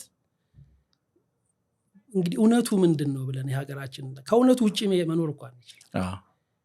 እውነቱ ምንድን ነው ብለን ስንጠይቅ ልክ አይደለም ብለው የተነሱ ሰዎች እኛ ሀገር ሁል ጊዜ የሚደርስባቸው ነገር መደብደብ፣ መሞት፣ መታሰር፣ መንገላታ ይሄ በቃ ታሪካችን እና ሁል ጊዜ ከሃይራርኪው ጋር ማለት ከበላይ ጋር የሆነ ነገር ስትል መደብደብ ይደርስባል እና አሁን በቀይ ሽብር ከዛ በኋላ በሆኑት ነገሮች ሁሉ የተፈጠረው አንደኛው ነገር ከባድ የሆነ ሽሽት ፈጥሯል ማለት እማረገው ነገር የሚያመጣብኝ ነገር ጥቃት ነው የሚል ሽሽት ፈጥሯል። ስለዚህ ወደ ውስጡ ሸሽቷል ብዙ ሰው። ሄዶ ለምሳሌ ለትምህርት ሄዶ የቀረውን ሰው ቁጥር ብትወስድ በእግሩ የሄደውን ሰው ተሰዶ የሄደውን ሰው የቀረው ሰው ደግሞ ወደ ውስጡ ሸሽቷል። ከዚህ ሁሉ ነገር በወጣ ይሻለኛል የሚል ፍርሃት ተፈጥሯል። ይሄንን አቅለል ልናየው አይገባም። ለዛ ነው ሰዎች ወጥተው አንደኛው ነገር እሱ ነው፣ ሽሽት ነው፣ ወደ ውስጥ መሸሽ። ቅድም ያለው መካከለኛ ገቢ ያለው ማህበረሰብ አልተፈጠረም። ከተፈጠረውም ውስጥ አብዛኛው የሸሸ ነው፣ ወይ ሄደ ነው ወይ ደግሞ በውስጡ ሳልነካካ ልኑር የሚል ነው። ይሄ በጣም ሲሪየስ ነገር ነው፣ ሲሪየስ ማህበራዊ ችግር ነው። አንድ እሱ። ሁለተኛ አሁን ሳስብ ደጋግሜ ወደ ጭንቅላቴ ይመጣልኝ ነገር ደራሽ ተኮርነት ተፈጥሯል። ደራሽ ተኮርነት ማለት አጌን ልጆች ሆነን አዲስ አበባ ውስጥ ወንዞች በነበሩበት ጊዜ ወንዝ አትሂዱ ምናምን እንባላለን። ለምንድነው? ደራሽ ውሃ ይመጣና ይወስዳቸዋል ይባላል። እንግዲህ ለማያውቁ አሁን ለዚህ ዘመን ልጆች ደራሽ ውሃ ማለት የሆነ ቦታ ዝናብ ይዘንባል አታዩትም፣ ግን ውሃው ጎርፎ ነው ተጠራቅሞ ይመጣና ይዞ ይሄዳል ሰው። ብዙ ችግር መምጣቱ እኛ ሀገር ማለት ነው ተደጋግሞ መምጣቱ ደራሽ ተኮርነትን ፈጥሯል። ስለዚህ ብዙ ሰው የዛሬው ላይ ያተኩራል። የዛሬው ላይ ያተኩር እሱን የዛሬውን ሲፈታ የነገውን ሲል ይሄ ሁሉ መፈራረስ ጀምሯል። ልክ የሆነ ከስር መሰረቱ እየተሸረሸረ ምናምን ምስጥ እየበላው ጣሪያ እንደ መምታት ነው ደራሽነቱ። ጣሪያው አፈሰሰ ብለህ እሱ ያፈሰሰውን እዚህ ጋር ፈሰሰ እዚህ ጋር ስትመታው ከስር ምስጥ በልቶ ያፈርሰዋል። እና ይሄ ያለው የሞራል ዝቅጠት ሁሉ ከዛ የመጣ ነውና ደራሽ ትኩረት በመሸሽ ሰዎች ያንን ከማረግ ሲሸሹ አገን ይሄ ፕላትፎርም ሲወጣ እነዚህ ሰዎች መተው እሱን ከመያዝ ይልቅ እኩልነቱ ስላለ ያን ሌሎች ሰዎች መተው ያዙት። እነሱ ደግሞ ተሰሚዎቹ ተጽዕኖ አሳዳሪዎቹ የሚፈሩት ፕሮሞት የሚደረጉት ሰዎች ሆኑ። ምናልባት እንግዲህ ብዙ ጊዜ ይህን ነገር ጠይቃለሁ በደጃፋችንም በግልም በማገኛ አጋጣሚ ይህን እይታ ለመረዳት ሞክራለሁ። ምክንያቱም ከብዙ የአእምሮ ጤና ኢሹስ ካለባቸው ሰዎች ጋር የመገናኘት አጋጣሚ ስለሚፈጠር ማለት ነው እና በየዘመኑ ያሉ ጫናዎች የየግለሰቡ ደግሞ የአእምሮ ጤና ላይ የሚፈጥሩት ተጽዕኖ እንዳለ ግልጽ ነው። ሁሌ የዛሬ 100 ዓመት 50 ዓመት አሁን የሚኖረው ቅድምም እንዳልከው አንድ አይነት ነገር አይሆንም እና ምናልባት እኔ አሁን አንድ በጣም የሚገርመኝ ነገር አለ። ወላጆች አቀማመጥህን፣ አነጋገርህን፣ አመጋገብህን ሁሉ እየተቆጣጠሩ ስርዓት እንደዚህ ነው ብለው የሚያሳድጉበት ሀገር ነው አሁንም ያለ ነው። እየተሸለመ ደግሞ ያለው ነገር ሌላ አይነት ነገር ነው ቅድም እንዳነሳ ነው እና በእንደዚህ አይነት መንገድ ያሉ በተለይ ወጣቶች ያ የማይሸልም የማያሸልም የማያስሞግስ ስራም ራሱ የሚያስገኝ የማይመስል የጨዋነት የጉዳይ እና እዚህ ሶሻል ሚዲያ ላይ በተለይ እያበበ የመጣውና ሌሎችም ሜንስትሪሙ ነገርም እየሸለመው የመጣው ነገር ተቃርኖ እስከቷቸው እንደዚህ አይነት የአእምሮ ጤና ዳይለማ ውስጥ የገቡ ሰዎች አይገጥሙ? በጣም በጣም በጣም አሁን በቅርብ አንድ መጽሐፍ አንብቤያለሁ። ዘ አንክሸስ ጀነሬሽን የሚል አይተዋል አይደል? እሱ በጣም ጥሩ ነገር ነው የሚያነሳው። ስለዚህ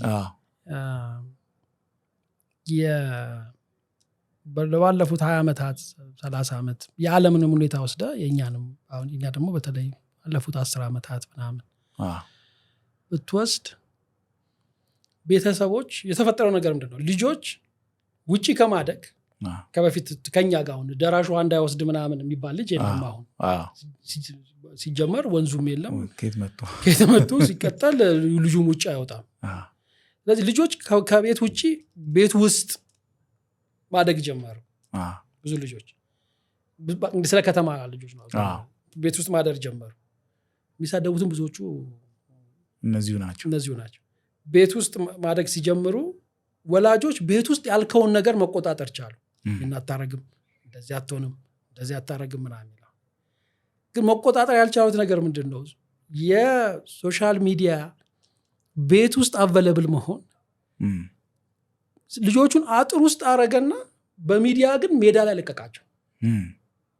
ሜዳ ላይ ለቋቸው። ስለዚህ ቢያንስ ማለት ነው በጎ የሆኑት ልጆች ጭንቀታም ሆነው ነው የሚወጡት። በጎቹ ደህና የሆኑት ማለት ይለይለታል። ግን ጭንቀታም ሆነ። ስለዚህ ከተለመደው በላይ የጭንቀት ያላቸው ልጆች ቁጥር በጣም ጨምሯል። በዓለም ላይም ጨምሯል። በእኛም ሀገር በጣም እየጨመረ ነው። ይሄ ሁሌ የምናየው ነገር። ምክንያቱም ቤት ውስጥ ሲውሉ ምን ያርጉ ነው ልጆች? ቅድም ያለው ማህበራዊ አደረጃጀቱ ጠፋ። ስለዚህ ኮመን ሴንስ ዴቨሎፕ ማድረግ አይችሉም። ያዙ ኮመን ሴንስ እኮ ዴቨሎፕ የምታደርገው ውጭ ትወጣለህ፣ መደባደብ፣ አቅምም ማየት፣ ይሄን ነገር ልክ አይደለም፣ እንደዚህ ችለዋለሁ አልች። ይሄ ሁሉ ትምህርት ነው። ይሄ ሁሉ ትምህርት ቀረና ስክሪን ነው ትምህርቱ። እንደዚህ ቤት ይቆያል እንጂ ተጋላጭነቱ የሰፋ ነው። እሱ ኮንትሮል ለማያደርገው ነገር፣ ልምድ ለማይሆነው ነገር። ስለዚህ እድሜያቸው እየጨመረ ሲመጣ ስለዚህ አሁን ላልናቸው ስድቦች ሁሉ ይጋለጣሉ። ወላጆቻቸው ልክ አይደለም ይሏቸዋል። ይሄ ደብል ባይንድ እንለዋለን። ሁለት ውጥረት ውስጥ በሁለት በኩል መወጠርን ያመጣበታል። በጣም ልክ እናትና አባት ሳይስማሙ ሲያሳድጉ ልጅ እንደማለት ነው። እና ልጆች ፍሪዝ ያደርጋሉ። አንተ ይሄን ነው። አሁን ለዛ ነው ሁሉ ጊዜ ወላጆች ባትስማሙ በአንዱ መልእክት ነው ለልጆች ማድረስ አለባችሁ ምንለው። ለዛ ነው ተነጋገር፣ አትስማማ ትችላለህ፣ ግን ልጁ ጋር አንድ መልእክት ይደረስ። የግድ አንዱ መሸነፍ አለበት። ሀሳብ እንኳን ልዩነት ሲኖር ሁለት የተለያየ ነገር ልጆች ጋር ሲደርስ ለደብል ባይንድ ያጋለጥ ድርብ ለሆነ መወጠር ያጋጥማቸዋል። የሶሻል ሚዲያ እና የወላጆች አሁን እንደዚህ አይነት ሁለት ወላጅ ነው። ልጆቹ በዚህኛው መልክ እያደጉ ነው እና ሲወጡ በጣም ለከፍተኛ ጭንቀት የተጋለጡ። ይገርማል። ከስድብ ጋር በተገናኘ እንግዲህ አሁን ቅድም ያነሳናቸው ተጽዕኖ እያሳደሩ የመጡ በአደባባይም በቃ በመሳደባቸው ተሳዳቢ በመሆናቸው ምክንያት ራሱ ቦታ እያገኙ የመጡ ሰዎች እንዳሉት ሁሉ ሌላ ደግሞ ሶሻል ሚዲያ የፈጠረው ድባብ ደግሞ ራስን በመደበቅ ማንነትን በመደበቅ ኃይለኛ ተሳዳቢ ብዙ ክሩሊቲም ጭምር የምናሳይ መሆንን ነው።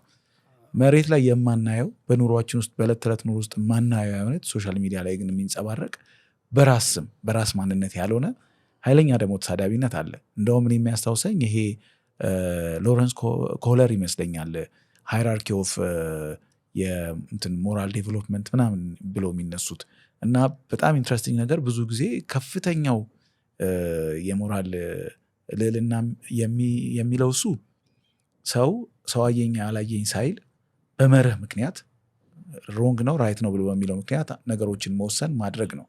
ዝቅተኛው ዝቅጠት ደግሞ የሚለው ማን ያየኛል፣ ይህን ነገር ሳረግ የሚያየኝ ሰው አለ ወይስ የለም ብሎ የሚያነሳው ነገር ነው።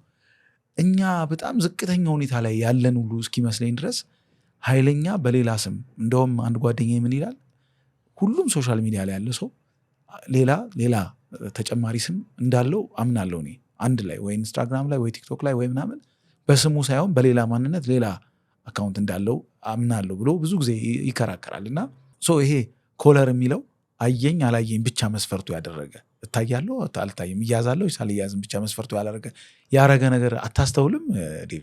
አዎ እኛ እኮ እንግዲህ በጣም ማህበረሰባችንን መተቸት እንዳይሆንብን እንጂ ብዙ ማናወራው ግን የሚደረግ ነገር ብዙ አለ ኢትዮጵያ ውስጥ ከድሮ ጀምሮ ማለት ልክ አይደለም እንዴ ይሄን ምናምን ነውር ነው የሚባል አለ ብዙ አለ። ፊት ለፊት ግን እንዴት እንደዚህ ይደረጋል እሱ ሰው ካላወቀው ዝም ብሎ የማድረግ ነገር አለ። እሱ በደንብ የቆየ ይመስለኛል። በብዙ መልክ ልታየው ትችላለህ። እሱ ብዙ የሚደረጉ ነገሮች ፊት ለፊት የማይወጡት ነበሩ። ሶሻል ሚዲያ መምጣቱ ግን ይገልጧቸዋል፣ ይገለጣቸው። ስለዚህ አንዳንዱ ከዝቅጠት የመጣ ነው፣ አንዳንዱ ግን ተሸፍኖ የነበረው ተገልጦ ነው። ምናልባት አንተ ሪፍሌክት ብታደርግበት ደስ የሚለኝ ጉዳይ ራሱ ከሃይማኖተኝነት በጣም ሃይማኖተኛ ማህበረሰብ ነው። በእስልምናም ብለው በክርስትናም ብለው ዩኔሚት በኢትዮጵያ ውስጥ ዝም ብለህ ራንደምሊ ሰውን ፒክ ብታደርገው ሃይማኖተኛ የመሆኑ ድል በጣም ሰፊ ነው።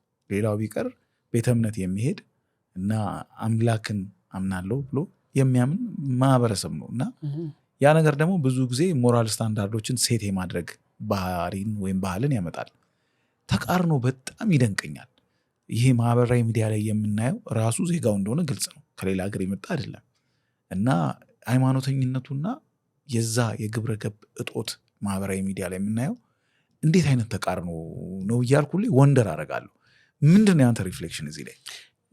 አንድ ወዳጄ የሚለውን ያስታወስከኝ ማለት በጣም በቃ የኢትዮጵያ ማህበረሰብ ዋና መገለጫው ተቃርኖ ነው ይላል። እውነት ነው። ምንም በቃ ማለት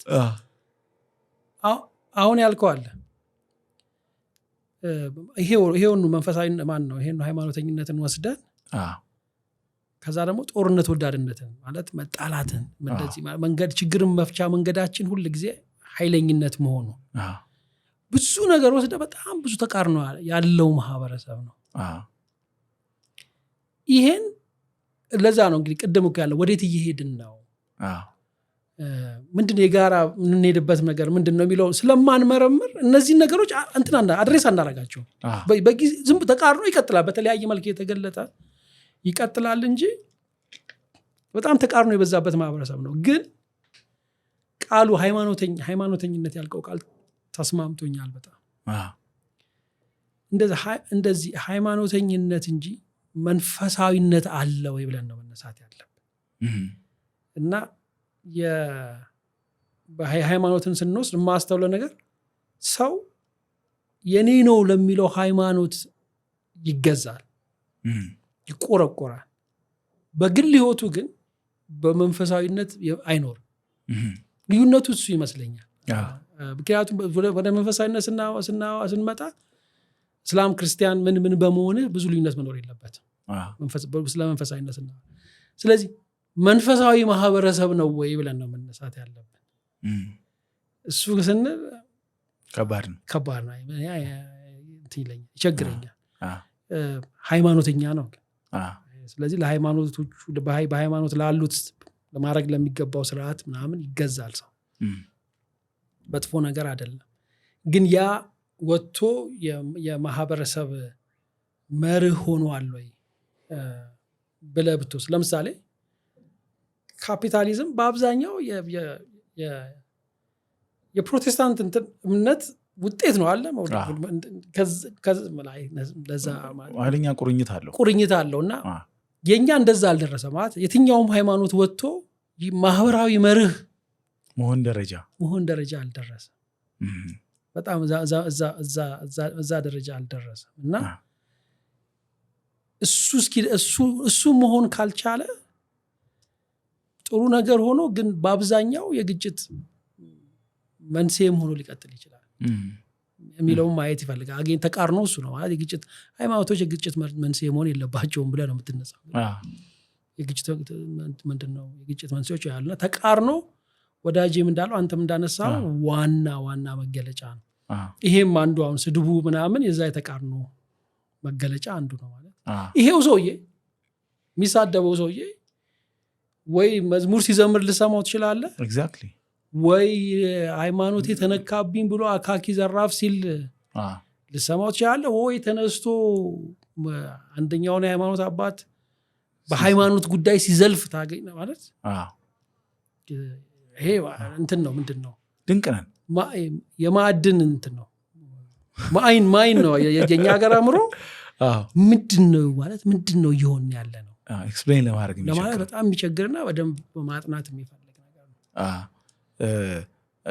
ደጋግመን እንዳነሳ ነው ብዙ ጊዜ ይሄ የማህበራዊ አስተሳሰባችን ማህበራዊ ሚዲያ ላይ የተንጸባረቀበትን መንገድ አንስተነዋል። ግን ደግሞ አንድ ያነበብኩት አርቲክል አለ ይሄ ስፒልኦቨር ኢፌክት የሚሉት ራሱ ደግሞ ከማህበራዊ ሚዲያ ወደ ደግሞ ማህበረሰቡ የሚመጣም ባህሪያት እንዳለ የሆነ ጊዜ ያነበብኩት አርቲክል አለ እና እሱ ራሱ ሌላ ጉዳይ ይመስለኛል። ምናልባት ከማህበረሰቡ ማህበራዊ ሚዲያ ላይ የሚንጸባረቅ ነገር እንዳለው ሁሉ የማህበራዊ ሚዲያ ልምምድ ራሱ ወደ ደግሞ ህይወታችን መጥቶ ሌላ ተጽዕኖ ሊፈጥርብን የሚችል ጥሩ ነገር ነው ያነሳው። ያስተዋልኩት ነገር ሶሻል ሚዲያ ብዙ ስለማላይ እኔ አክቹዋሊ የማየው መሬት ላይ ነው ገባኛ እና ከዛ ሊሆን ይችላል ከዛ ስፒልኦቨር ያደረገ የፈሰሰ ሊሆን ይችላል። ምክንያቱም መሬት ላይ ያለው መከፋፋት እኔ በጣም እያስገረመኝ ነው። እንግዲህ አሁን አንተ በጣም ማለት ይሄ በፊት የነበረው ማለት ትልቅ ሰው ማክበር ምናምን እሱ ምናምን እርሳው ይሄ ሌላን ሰው የትም ቦታ አገልግሎት ፈልገ ብትሄድ መንገድ ለመሻገር ብትሄድ ትራንስፖርት ላይ ብትል የትራፊክ የሆነ ማመናጨቅ ገፍትሮ ማለፍ ቁጡ መሆን የራስ ጉዳይ በጣም በጣም መሬት ላይ በስቷል። በጣም በጣም መሬት ላይ በስቷል እና ሰው ወይ የኑሮ ጫና ከብዶት ነው ምንድነው እንደዚህ ያደረገው እስክትል ድረስ ምንድነው ይሄ የቸርነት መጥፋት የቸርነት ካይንድነስ እርስ በርሳችን በጣም ምንም ማለት ምንም ሳንኳኳን መከፋፋት ክፉ በቃ የመሆን ነገር በጣም ክፋት በስቷል መሬት ላይ መከፋፋት ማለት ነው እና በመነጣጠቅ እንደዚህ ማድረግ ምን ብቻ የፈለገ ነገር ቢሆን እኔ ላይ ካልደረሰ ከዛኛው ላይ መውሰድ የሚለው በጣም በስቷልና ከሶሻል ሚዲያው ያፈሰሰ ነው ወይ ተርፎ ከዚህ ወደዛ ሄደ ነው ወይ? ግን በጣም ማህበረሰብ በጣም የምናውቀው ማህበረሰብ አይደለም ተለውጧል። በአንጻሩ ኦፍ ኮርስ ደግሞ እንትንም አለ ማለት መተሳሰብ ምናምንም አለ እኩል ለእኩል ደግሞ እሱም ምን ይገርመኛል አሁን የተቃርነው ነገር ማለት ነው የተቃርነው ነገር ሰው አሁን ባለው የኑሮ ውድነት በመሳሰለው እንዴት ነው የሚኖረው ዝም ብዬ ስጠይቅ መልሼ የማገኘው ነገር አሁንም እንኳን ስቲል እየተካፈለ ነው ማለት ነው የሚኖረው እንጂ በምንም መንገድ ሰርቫይቭ ሊያደርግ አይችልም። ስለዚህ አይታይም እንጂ በጣም ብዙ ደግሞ ተካፍሎ አካፍሎ የመኖር በጎነት አለ ማለት ነው። ግን እየታየ አይደለም። አይ ቲንክ አንደኛው እንግዲህ ስለ ሶሻል ሚዲያ ስናወራ በዚሁ ከዚህ ጋር ስላለኝ ነው መርሳት የሌለብን ነገር የሳይለንት ማጆሪቲ የሚባል አይደለ? ብዙ ጊዜ ማነሳው ብዙሃኑ ዝምተኞች። ብዙ ሰው ሶሻል ሚዲያ ላይ የለም። ብዙ ሰው ተሳዳቢ አይደለም። ብዙ ሰው በሰላም እየኖረ ለዛም ነው ምናልባት የከፋ ከዚህ በላይ የከፋ ያለው ነው። ግን ይሄ ያልከው ደግሞ የሳይለንት ማጆሪቲ ጉዳይ እውነት ነው። ብዙ ጊዜ የሶሻል ሚዲያን ጉዳይ አተኩረን ስናወራ ዝም ያሉት ብዙሃኑ ልንዘነጋቸው እንችላለን። አሁንም የምናወራው ጉዳይ ግን ዝም ያሉት ብዙሃኑ ተውጠው ያኛው ጉዳይ ዋና ገዢ ሀሳብ እየሆነ ምናልባት ዝም ካሉት ብዙሃኑም ደግሞ ያኛው ጉዳይ ይሄ ተሳዳቢነቱ የሞራል ቫሉስ የሚሸረሸርበት ዓለም ዶሚኔት እያደረገ ከመጣ እነሱም ራሳቸው ቁጥራቸውን መሸርሸራቸው ማይቀር ነው። ቁጥራቸውን ባይሸረሸር ተጎጂዎቹ እነሱ ናቸው። ሰለባም ይሆናል። ሰለባ የሆነ እሱን እኮ ነው አሁን እኔ እነዚህ ነገሮች ዞሮ ዞሮ መጨረሻ ላይ ማን ነው ተጠቃሚና ማን ነው ተጎጂ ብለን መደምደም አለብን። በዚህ ኢንትረስቲንግ ማን ነው ተጠቃሚ ማን ነው ተጎጂ ብለን ማሰብ ተጎጂ አሁንም ሳይለንት ማጆሪቲ የምትለው በምን ዳይሬክትሊ ሊጎዳ ይችላል። በሁለተኛ ግን የየትኛውም ትውልድ ማህበረሰብ የወደፊት ዕጣ ፈንታው በወጣቶችና በልጆች ይወሰናል። መቀጣይነታችን እዛ ላይ ነው ያለው። ስለዚህ ነገ አልባ እንዲሆን ይደረጋል። ነገ አልባ ስለዚህ እንደ ማህበረሰብ ዝምም ቢል የሚናገርበት ፕላትፎርም ባይኖረውም እነዚህ ሰዎች በዚህ ደረጃ ሐሳብን መቆጣጠርና የመምራት ዳይሬክት የማድረግ እድል ማግኘታቸው ሳይለንት ማጆሪቲውን ሀገር ያሳተዋል። ይሄ ተጎጁን እናውቃለን፣ ተጠቃሚ ማን ነው? አይ ነው። ግን ለአንድ ዜጋ በተለይ ከአእምሮ ጤና አኳያ ማህበራዊ ሚዲያ አጠቃቀምን በተመለከተ አሁን አንተ እምብዛም ማህበራዊ ሚዲያ ላይ ያለ የሌለ ሰው ነህ።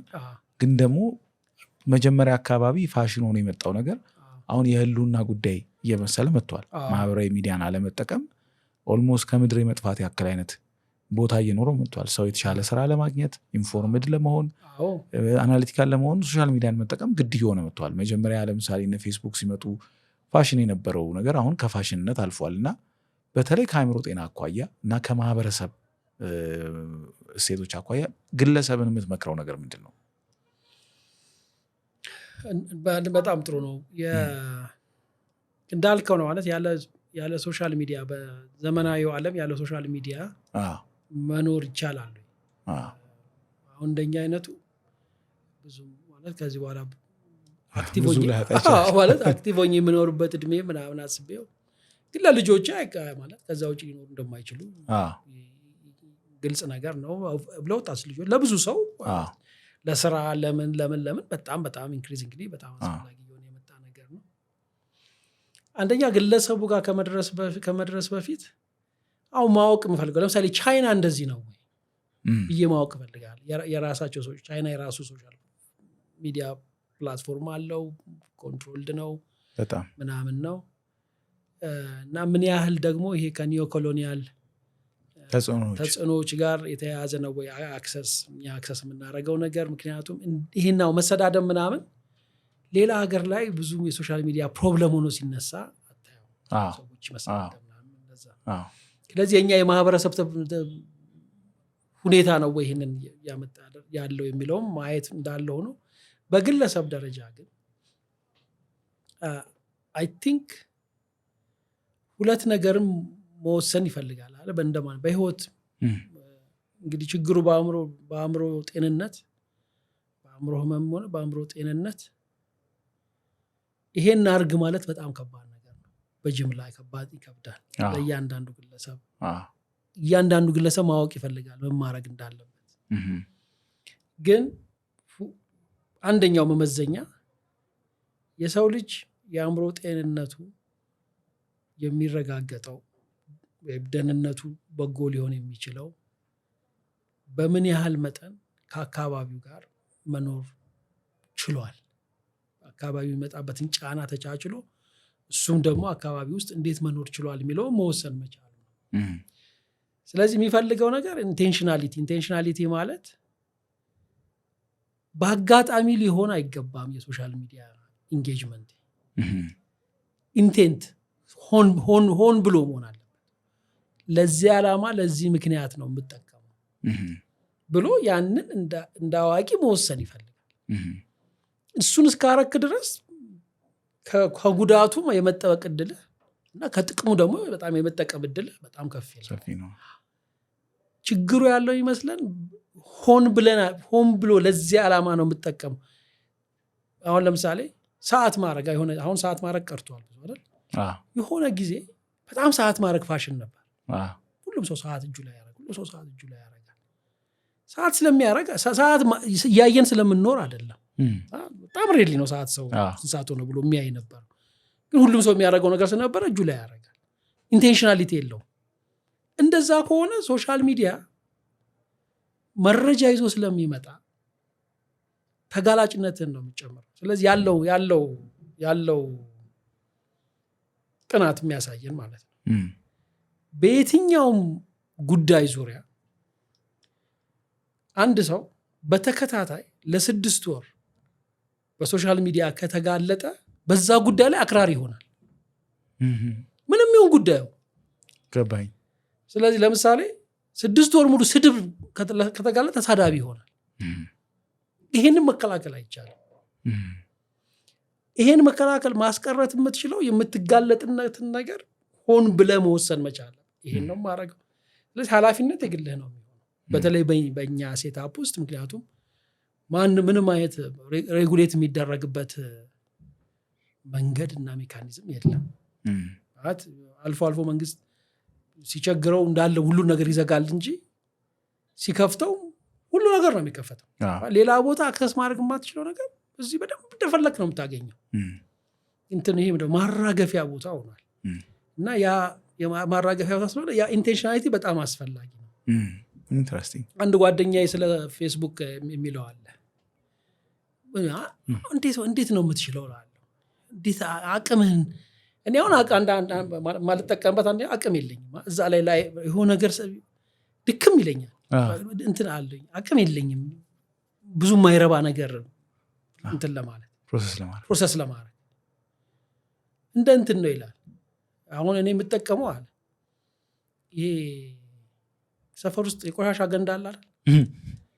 እሱ ላይ ከዛ ልጆች ይመጡና የሆነ ነገር መርጠው ከዛ ላይ የሚበላ ነገር ምናምን ያወጡለታል። እኔ አሁን ፌስቡኬን የማየው እንደዛ ነው። እንደው ድንገት የሆነች ነገር ካነሳውለት ብዬ ነው የማየው አለ። ግን አሁንም አትሊስት ኢንቴንሽናሊቲ ያለው ማለት በጣም ይሄንን ነገር አስቤ ወስኜ ለዚህ ጉዳይ ነው የምጠቀምበት ማለት ይፈልጋል። አለማግበስበስ ነገር እና ዝም ብሎ ኦፕን የሆነ ተጋላጭነት ሊኖር አይገባም። ኢንትረስቲንግ። ወደ መጨረሻ ጥያቄ እየመጣው ነው እና ብዙ ጊዜ ማህበረሰብ ቅድምም አንተ አንስተዋል ወደ መጀመሪያ አካባቢ የሞራል ሚዛኑን የሚጠብቅበት ለራሱ ሲል ደግሞ ለሰርቫይቫሉም ሲል ሽማግሌዎች ቅድም ያልከው ለምሳሌ ዴዝ ኦፍ ኤክስፐርቲስ እንዳልከው ኤክስፐርቶች፣ አዋቂዎች፣ የሚከበሩ የሚታፈሩ የሚሰሙ ሰዎች መኖሩ ነው ትልቁን ሚዛን እንዲጠብቅ የሚያደርገው። በተለይ እኔ ባየሁት በጣም በቅርብ ዓመታት የሚፈራ የሚከበር የሚሰማ ሰው እየጠፋ ነው። ምን አይነት ድባብ በተለይ በመጪው ጊዜ ይፈጥራል ብለህ ታስባለህ? ይፈጥራል። በጣም ትክክለኛ ኦብዘርቬሽን ነው ዴቭ። አሁንም መልሰን እንግዲህ ከታሪክ ውጭ መሆን ስለማይቻል በ50 ዓመቱ በ60 ዓመት ውስጥ እንደዚህ የሆነው ነገር በአጠቃላይ ስናየው ቀስ በቀስ የመጣ እነዚህን ሰዎች የማጥፋት ሂደት ነው። ሆን ተብሎ ሊሆን ይችላል ላይሆን ይችላል አናቅም። እሱም ግን ውጤቱ የዚህ መጥፋት ነው። ማንም ማህበረሰብ ያለ አሳቢ ሊኖር አይችልም ማለት በበጎ መልክ ሊቀጥል አይችልም። እነዚህ ነገሮች መጉደላቸው እና ያሳጣው ነገር ምንድን ነው? ከዚህ በፊት ተናግሬ እንደሆነ አላውቅም። አሁን ለምሳሌ በእኔ እድሜ እና እኔ የሰራኋቸው ስራዎች የነበሩኝ ኃላፊነቶች እንደዚህ ብወስድ አሁን መጀመር ነው የነበረብኝ። ትንሽዬ ኃላፊነት ነገር በደህና ሀገር ብትወስደው አሁን ነው ማለት ብዙ ልምድ ብዙ እንትን አሁን ነው መውሰድ የነበረብኝ እንጂ አሁን በቃኝ ብዬ ሀሳብ ምሰጥ ሰው መሆን አልነበረብኝ። አንድ ምሳሌ ነው ምሰጥ። ይሄ የብዙ ሰው እንትን ነው። ሰዎች መጉደላቸው በአንድ ወገን መልካም እድል ሆኖ ከስር ለመጡ ሰዎች ቶሎ እድል ፈጥሯል። ቶሎ ግን እሱ ምን አደረገ? ጣሪያውን ቅርብ አደረገው። ስለዚህ ጣሪያው ጋር ይመጣና እንትን ይፈጠራል። ሁሉ ጊዜ እላለሁ እኛ ሀገር እንትኑ ልጆች ሁሉ ትምህርት አሁን ሲቸኩል ይሄን ልማር ሲሉኝ ጣሪያው ቅርብ ነው ማለት ምንም ኢትዮጵያ እዚህ ጋር ቅርብ ነው አለቅ ያልቃል። ከዛ ላይ የትም አትሄድም ማለት የማን ነው ስሙ እንግዲህ ደበበ ሰይፉ ይመስለኛል አንድ ትንሽ የሶኔት አለች ስለ ጥበብ የጥበብ ታውቁ ይሆናል። የጥበብ ስብራት ታላቁ ጽልመት ሳይጀምሩ መድረስ ሳይደርሱ መቅረት የሚለው ብዙ ሳይደርሱ መቅረት ፈጥሯል። ብዙ ሰው ቶሎ ሰርተ ምንም ስለሌለ ነው እኮ ማለት እነዛ ሰዎች የሉም። ግማሹ ሞቷል፣ ግማሹ ተሰዷል፣ ግማሹ ሸሽቷል። ትደርሳለ ብዙ ሳይደርስ መቅረት እንደዚህ ተፈጥሯል። ይሄ የምናየው የማህበረሰብ መሰባበር አሁን ሳዝን በቃ ልቤ በጣም ዝን ይላል። የተሰባበረ ማህበረሰብ ነው የሚታይ። በጣም ነው ማዝነው ዴቭ ይሄን ስናገር በጣም ያሳዝናል። ማለት የሆነ ተሰብስበ ለመጠገን አስበው በዚህ መልክ እንሂድ ማለት የሚችሉ ሰዎች መኖር አለባቸው። ያንን ማመቻቸት አለበት ማህበረሰብ፣ ያንን ማበረታታት አለበት። መጀመሪያው ነገር ግን ችግር ነው ብሎ መውሰድ አለበት። ማለት የሐሳብ መጥፋት በጣም አሁን እኮ ሐሳብ ጠፋ እኮ በቃ እዚያ ጋር አሁን ምን አሁን በምንም ሐሳብ እኮ አለ የተጣላን ያለ ነው። በምን ራሱ እንደምንጣላን ያሁን አይገባኝም። እየተጣላን እያለ ማን ላይ ተረስቶ ነበር ያጣላን እሱ በሐሳብ በእንትን ነው የፍላጎት የስልጣን እንደዚህ የመሳሰሉት ነው እንጂ መጣየው ይሄ ሐሳብ ያ ሐሳብ ተብሎ መጣላት እንኳን የለም። እና ይሄ የሐሳብ ስደት እንደ ማህበረሰብ ቀጣይነታችንን ችግር ውስጥ ይከተዋል። ያ ማለት ብዙ ሰው እንደሚለው ኢትዮጵያ እንደዚህ ትፈርሳለች ማለት እንደዛ ብዬ አላስብም። ማለት ሁልጊዜ ሰዎች የሰው ዕድሜ በጣም አጭር መሆኑና ከኛ ኢትዮጵያ መሆነች ዓለም ከኛ በፊትና ከኛ በኋላ በጣም ረጅም ጊዜ እንዳላቸው እንረሳዋለን። ማለት ትንሽዬ እንትን ነው ምንድን ነው ይሄ ካሚዮ አፒራንስ አለ የሆነ አሁን ፊልም ላይ ወይ ይሄ ተከታታይ ፊልም ላይ ዋናዎቹ አክተሮች ምናምን አሉ በመሃል ድንገት ብቅ ብሎ ሰው እንደዛ ነው ገባ ብለን የምትወጣነን እና እሱን ስለምንረሳው ሊያከትምለት ነው ምናምን ላለ አያከትምለትም፣ ግን በጎ አይሆንም። በጎ ግን እንዲሆን ማድረግ እንችላለን። ነገ የተሻለ እንዲሆን ማድረግ ይችላል። የተሻለ የሚሆን የሚችለው ሐሳብ መውጣት ሲችል፣ መንሸራሸር ሲችል፣ መጋጨት ሲችል፣ አንድ ሐሳብ ሌላ ሐሳብ እየሆነ ሲመጣ እንደዛ ነው ማለት። ሌላ ምንም ማለት ስቲል የመጋጨት ጥምን ታረካበታለህ ማለት የግድ መድማት መሞት ምናምን የለበት። ይሄ ግን በቃ የለም ተስፋ ራሱ ያለው አይመስልም። ይሄንን እንደ ማህበረሰብ ግን ማወቅና ችግራችን ይሄ ነው ብሎ ትንሽ ለመንግስት ማስቸገር ያስፈልጋል። እኔ እንግዲህ ይሄንን ስል በሌላ እንዳይተረጎም ግን ማስቸገር ማለት ቻሌንጅ ማድረግ ተመቸ ነው። አሁን ለመንግስት አሁን ተመቸ ነው የምንጣላበትን መንገድ ግልጽ ነው። እሱንም ተመቸ ለዚህኛው መንግስት ብቻ ማለት ያለው በአጠቃላይ ለመንግስታቱ ተመቸን ትንሽ ማለት ይሄ ችግር መፍታት ነው ያለ የሐሳብ ችግር አለ እዚህ ሀገር። ይሄ አንድ ነገር መደረግ አለበት። ተሳዳቢነት መሰረታዊ ችግር ነው፣ አንድ ነገር መደረግ አለበት።